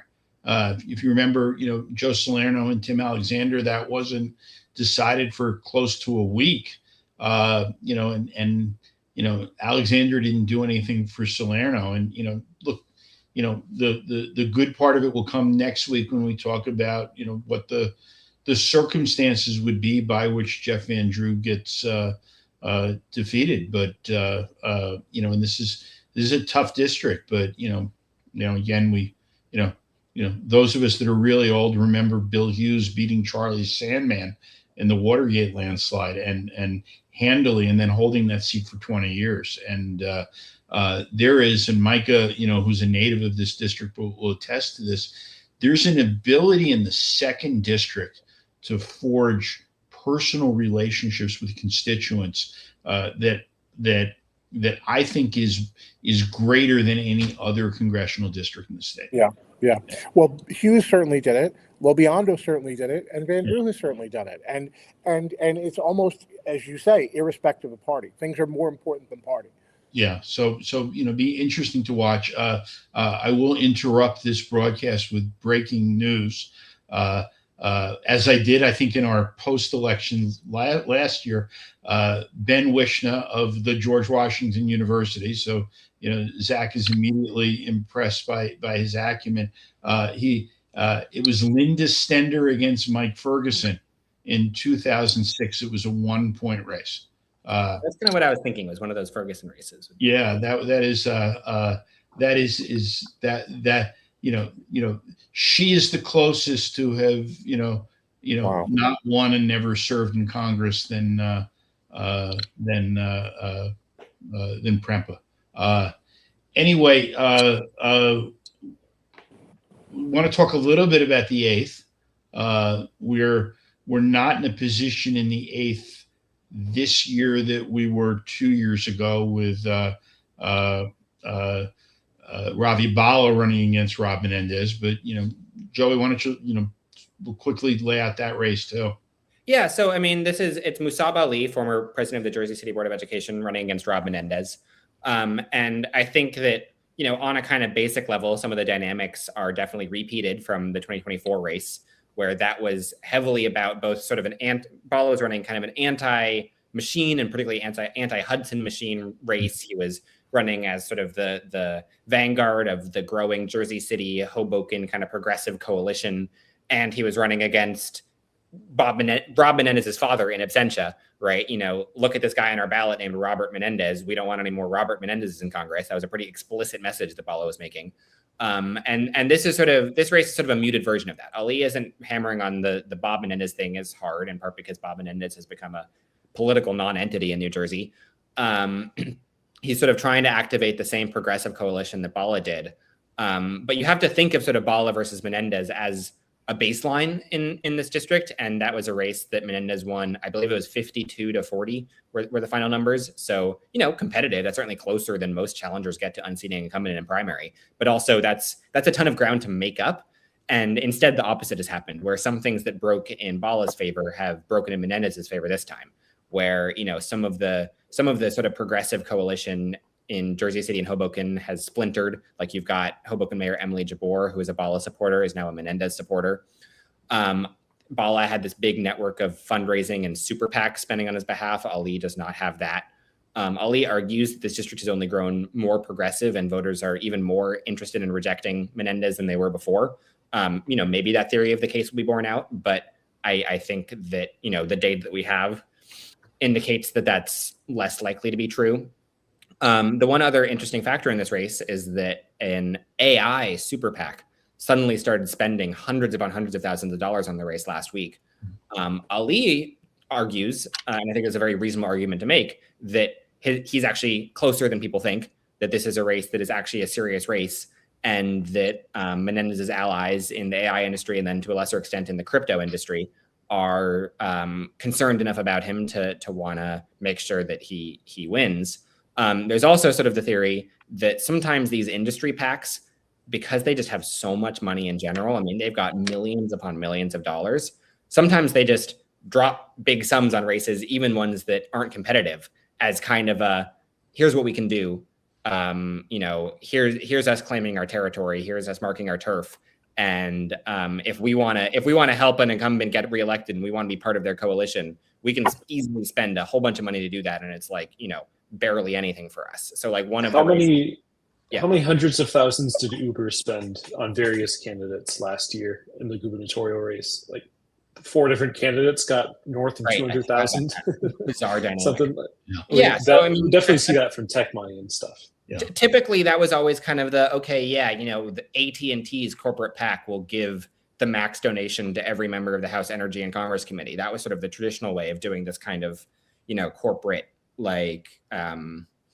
gut checking with members of Congress. And now the explosion of super PACs and independent expenditures means that if these groups have even more money, just kind of throw around and want even more of a clear influence on politics, they can just create a super PAC, spend $700K and call it a day. One thing that I cited in my story about the AI super PAC spending on Menendez was, they also spent like $300,000 on this Oregon congresswoman who I looked up her primary results, and she won with like 78% of the vote against 2 complete no-name challengers. So I think that there's one theory here where the spending really means something for Musab Ali's campaign. There's another theory where it doesn't really mean anything at all. And I guess we'll kind of find out on Tuesday. Yeah.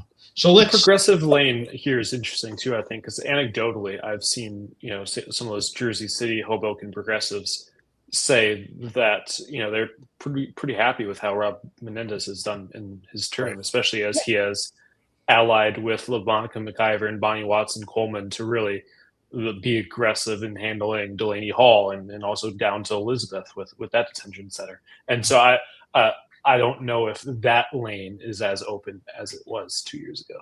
Yeah, I mean, Menendez is not as left-wing as he could be on a couple of issues that sort of really drive certain activists. I think the biggest one on that is Israel-Palestine. But then also you've got some stuff here with, corporate PAC donations and healthcare and whatever.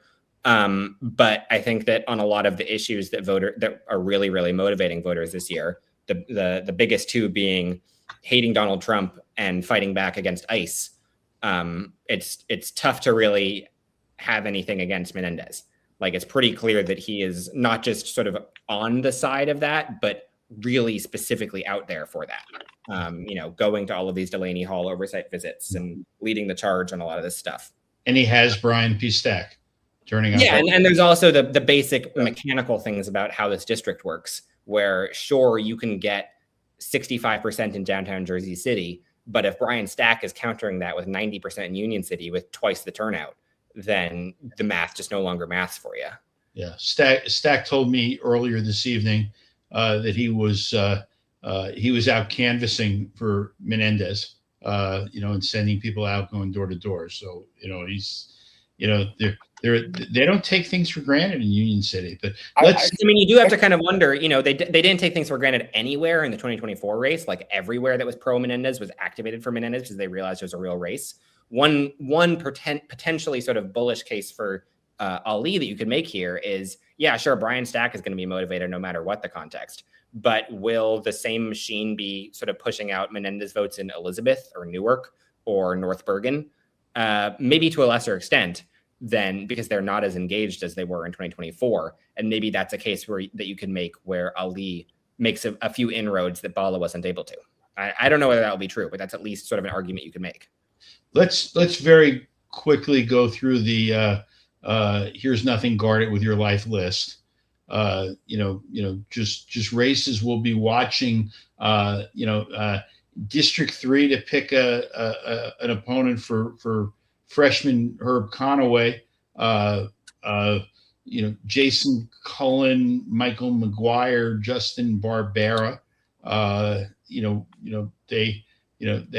They did a debate recently, but or Cullen and McGuire did. I have no idea how that's going to go. I mean, you can start with who has the endorsements, right? Who has the organization slogan, not the line, but the slogan. Cullen has it in Burlington County. McGuire has it in Monmouth and Mercer. So to the extent that that's an advantage and that the organizations are pulling for them, then McGuire can have an advantage. Although Burlington is a big part of the district, McGuire can hopefully count on Monmouth and Mercer. And we actually saw, there was a multi-candidate, low-profile Republican primary for this district in 2024, And that actually has some similarities to a line-free environment, because that year the Burlington County clerk just ditched the line unilaterally on the Republican side too. And we got to see what the Burlington County Republican organization is like when it doesn't have a line in these low-profile House primaries. And the answer is, it doesn't do much. The Burlington County results were a total hodgepodge in this particular race 2 years ago, where candidates were sort of winning towns at random. The candidate with the party line did not win the county.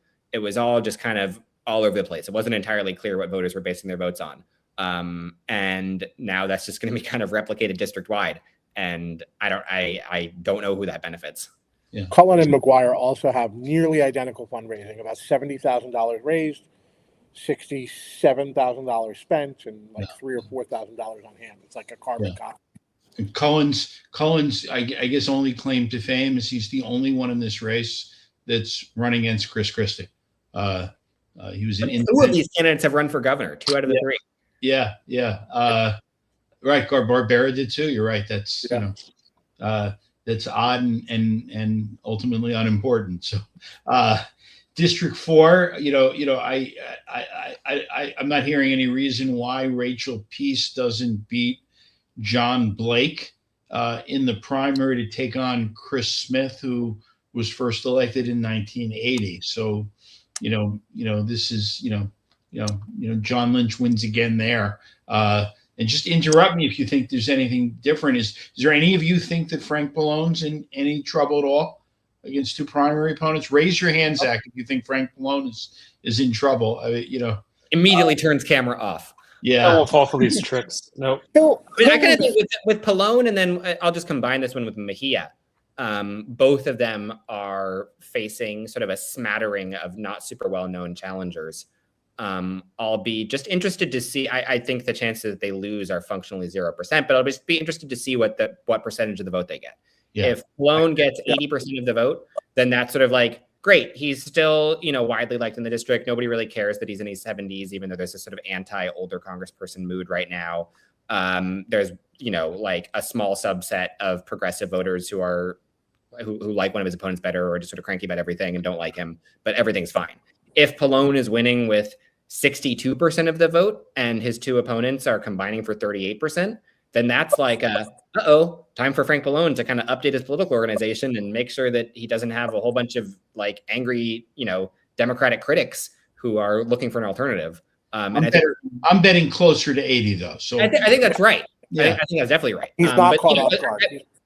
Every once in a while, you have these New Jersey incumbents with these gut checks where they're running against opponents who are unlikely to win, but who are at least real people making real, like putting out real messages and doing real things. Like John Sue and Katie Bansell, Pallone's 2 primary challengers, are definitely, they're not ghosts. They're really out in the district, really doing things. And if they can actually put a dent in Pallone's margin, then that maybe means something. Yeah. So there are progressives who are going to vote for them for sure. Yeah. Who are looking for them. Absolutely. But Pallone is prepared. Pallone is firing it up. Yeah. Yeah. Sure. McIver against Lawrence Poster. I did finally find out who Lawrence Poster is, but that doesn't mean that he's going to win. I simply found out who he is. Yeah. Mejia, I mean, again, this is her first full primary. As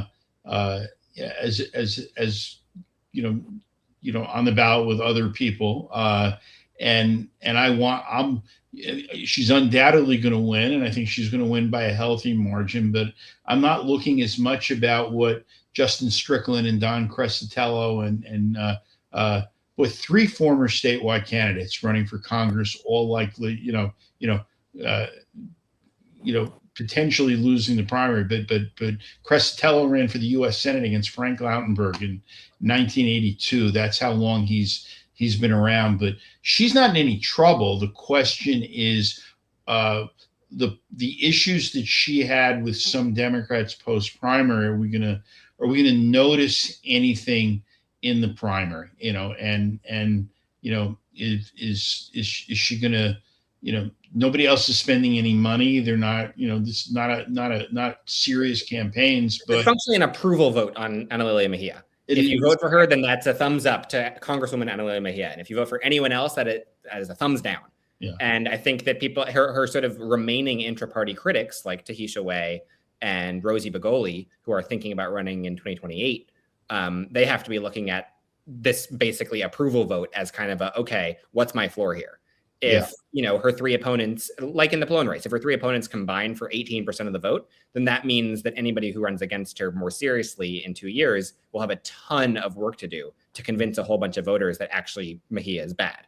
If the three challengers combine for 36% of the vote, then that's like, okay, that's a real floor, right? Like that's a real base to start from. And you can definitely see how that gets to 50 if you sort of play your cards right.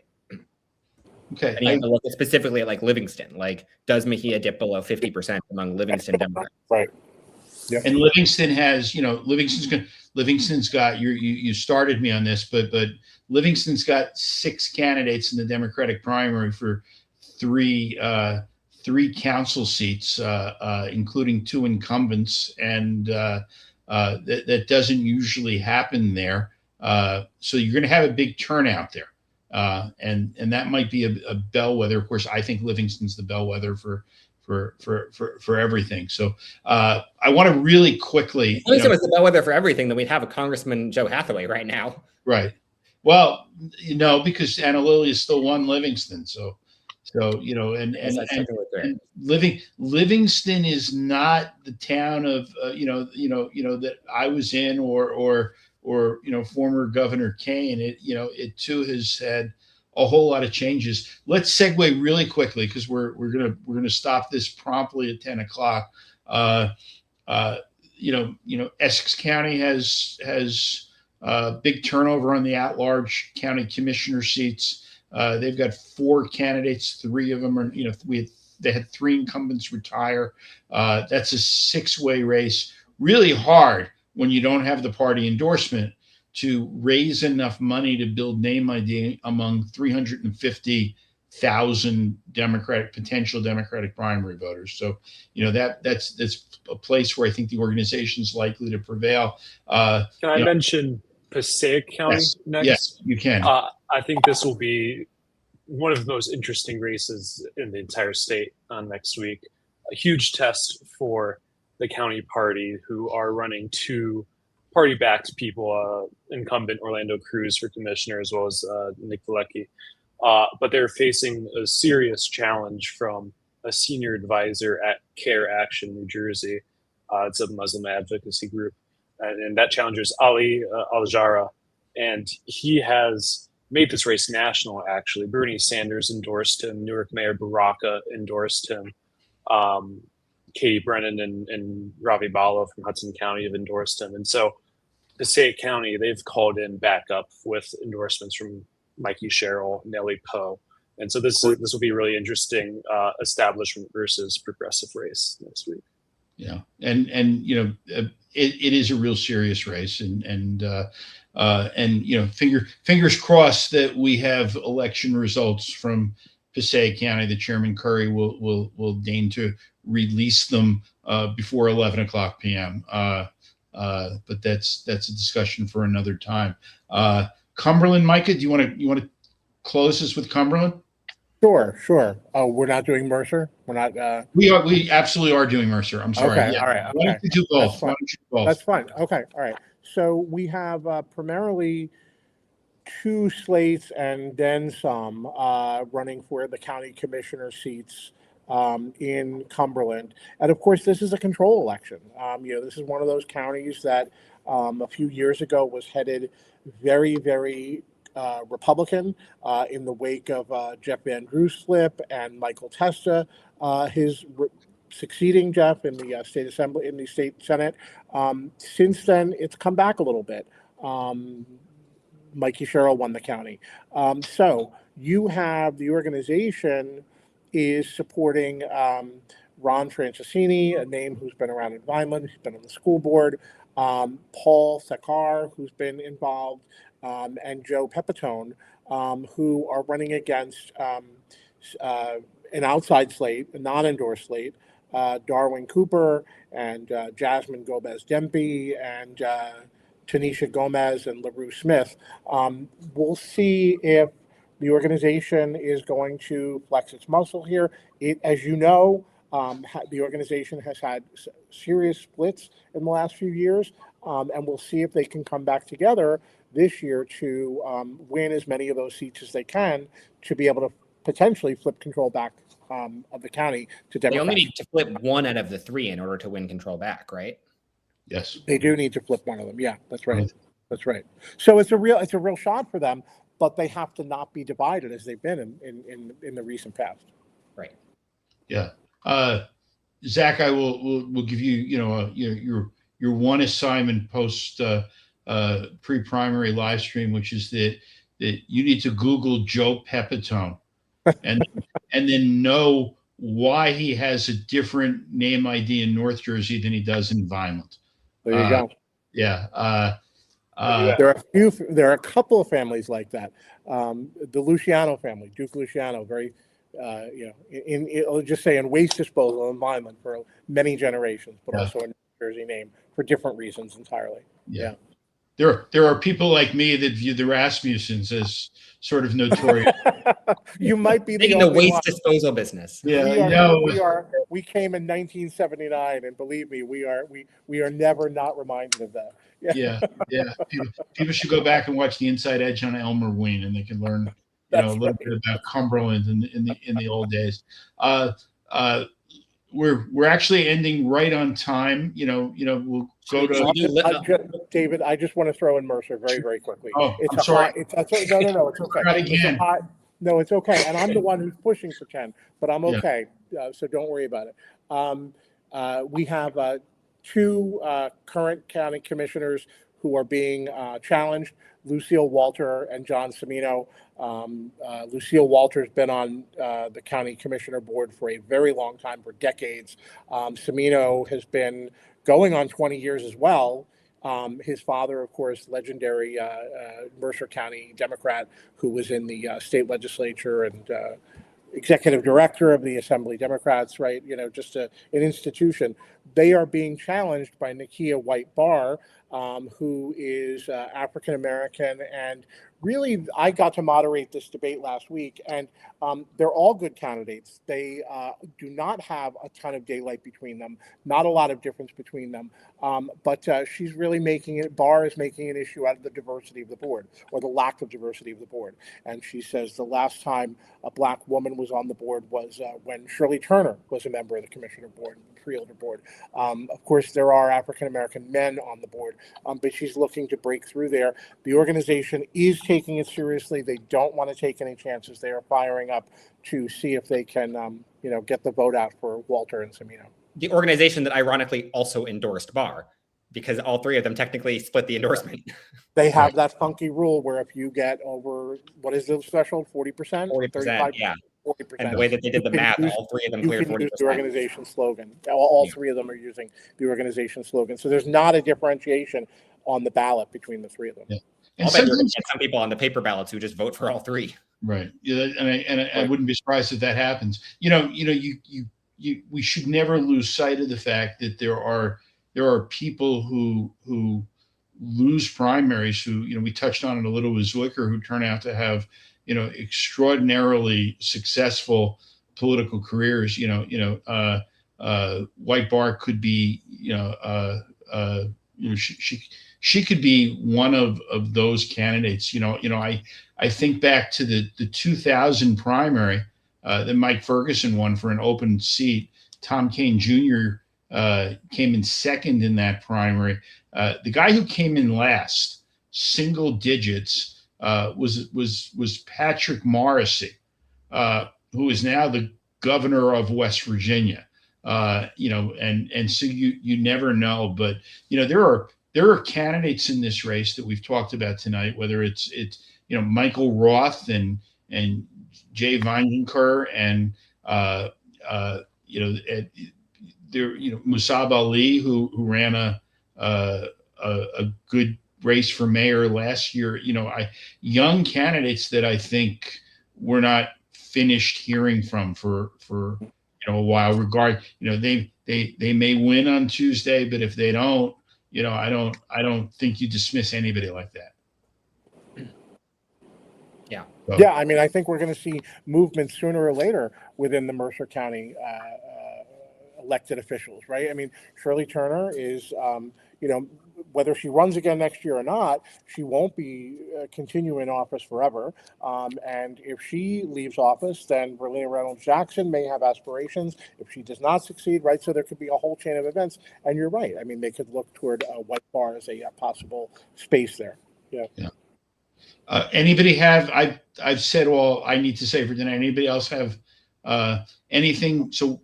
I'll throw something else on, which is just very quickly, because we've only mentioned it sort of in passing as it relates to specific campaigns. But I mean, I think that super PACs are a way of life now in New Jersey. And I've been trying to report on this in each of these individual races, but I think it bears repeating from a macro level of once upon a time, the thing that gave candidates an unfair advantage, as their opponents would call it, was the county line. Now that is gone. And the thing that unfairly boosts candidates instead is super PACs, funded by usually a small smattering of donors, sometimes with very specific ideological goals in mind, whether that's pro-Israel, anti-Israel, pro-AI, pro-crypto, all kinds of random things. Who often come far from New Jersey. Right. Oftentimes have nothing to do with New Jersey and don't understand the state at all. Unelected, as we used to say about the chairs, right? Yeah. Right. I mean, I think, you saw Ana Lilia Mejia win in the 11th district earlier this year, not because super PACs supported her, although she did have some outside spending, but because super PACs went so nuclear on Tom Malinowski. I think that is ultimately one of the key parts of her victory. And if Rebecca Bennett and Adam Hamawee win their primaries, as we think that it is sort of the most likely outcome in each of those districts, both of them also had super PACs spending heavily on their behalf, and then in Bennett's case, also spending heavily against them. So, the New Jersey congressional delegation that takes office in January is one that is likely going to be heavily shaped by the way that the super PACs decided to engage in the race, just the same way as the new members of Congress who were elected in prior years were heavily shaped by what county parties decided to do. And that's just, we kind of knew that was part of the reality that was approaching. And this year has just really provided confirmation of it. And this is the world we're living in. So let me close by reminding everybody to come back tomorrow night to watch Zach Blackburn moderate the New Jersey Globe Rider University Republican U.S. Senate primary debate. And they should watch for Zach, not for the candidates we're debating. I think they should watch. I think they should watch to become better informed. And in the meantime, I'll be tutoring Zach on the 2014 Senate primary and Joe Pepitone. But I want to thank all of you. Micah Rasmussen, the Telly Award-winning director of the Rebovich Institute for New Jersey. You too, Telly winner. We should have jackets, right? Yeah, we are. The four of us, we are the Teletubbies, right? I mean, that is us. Joey, all very tubby. Yeah, and wow.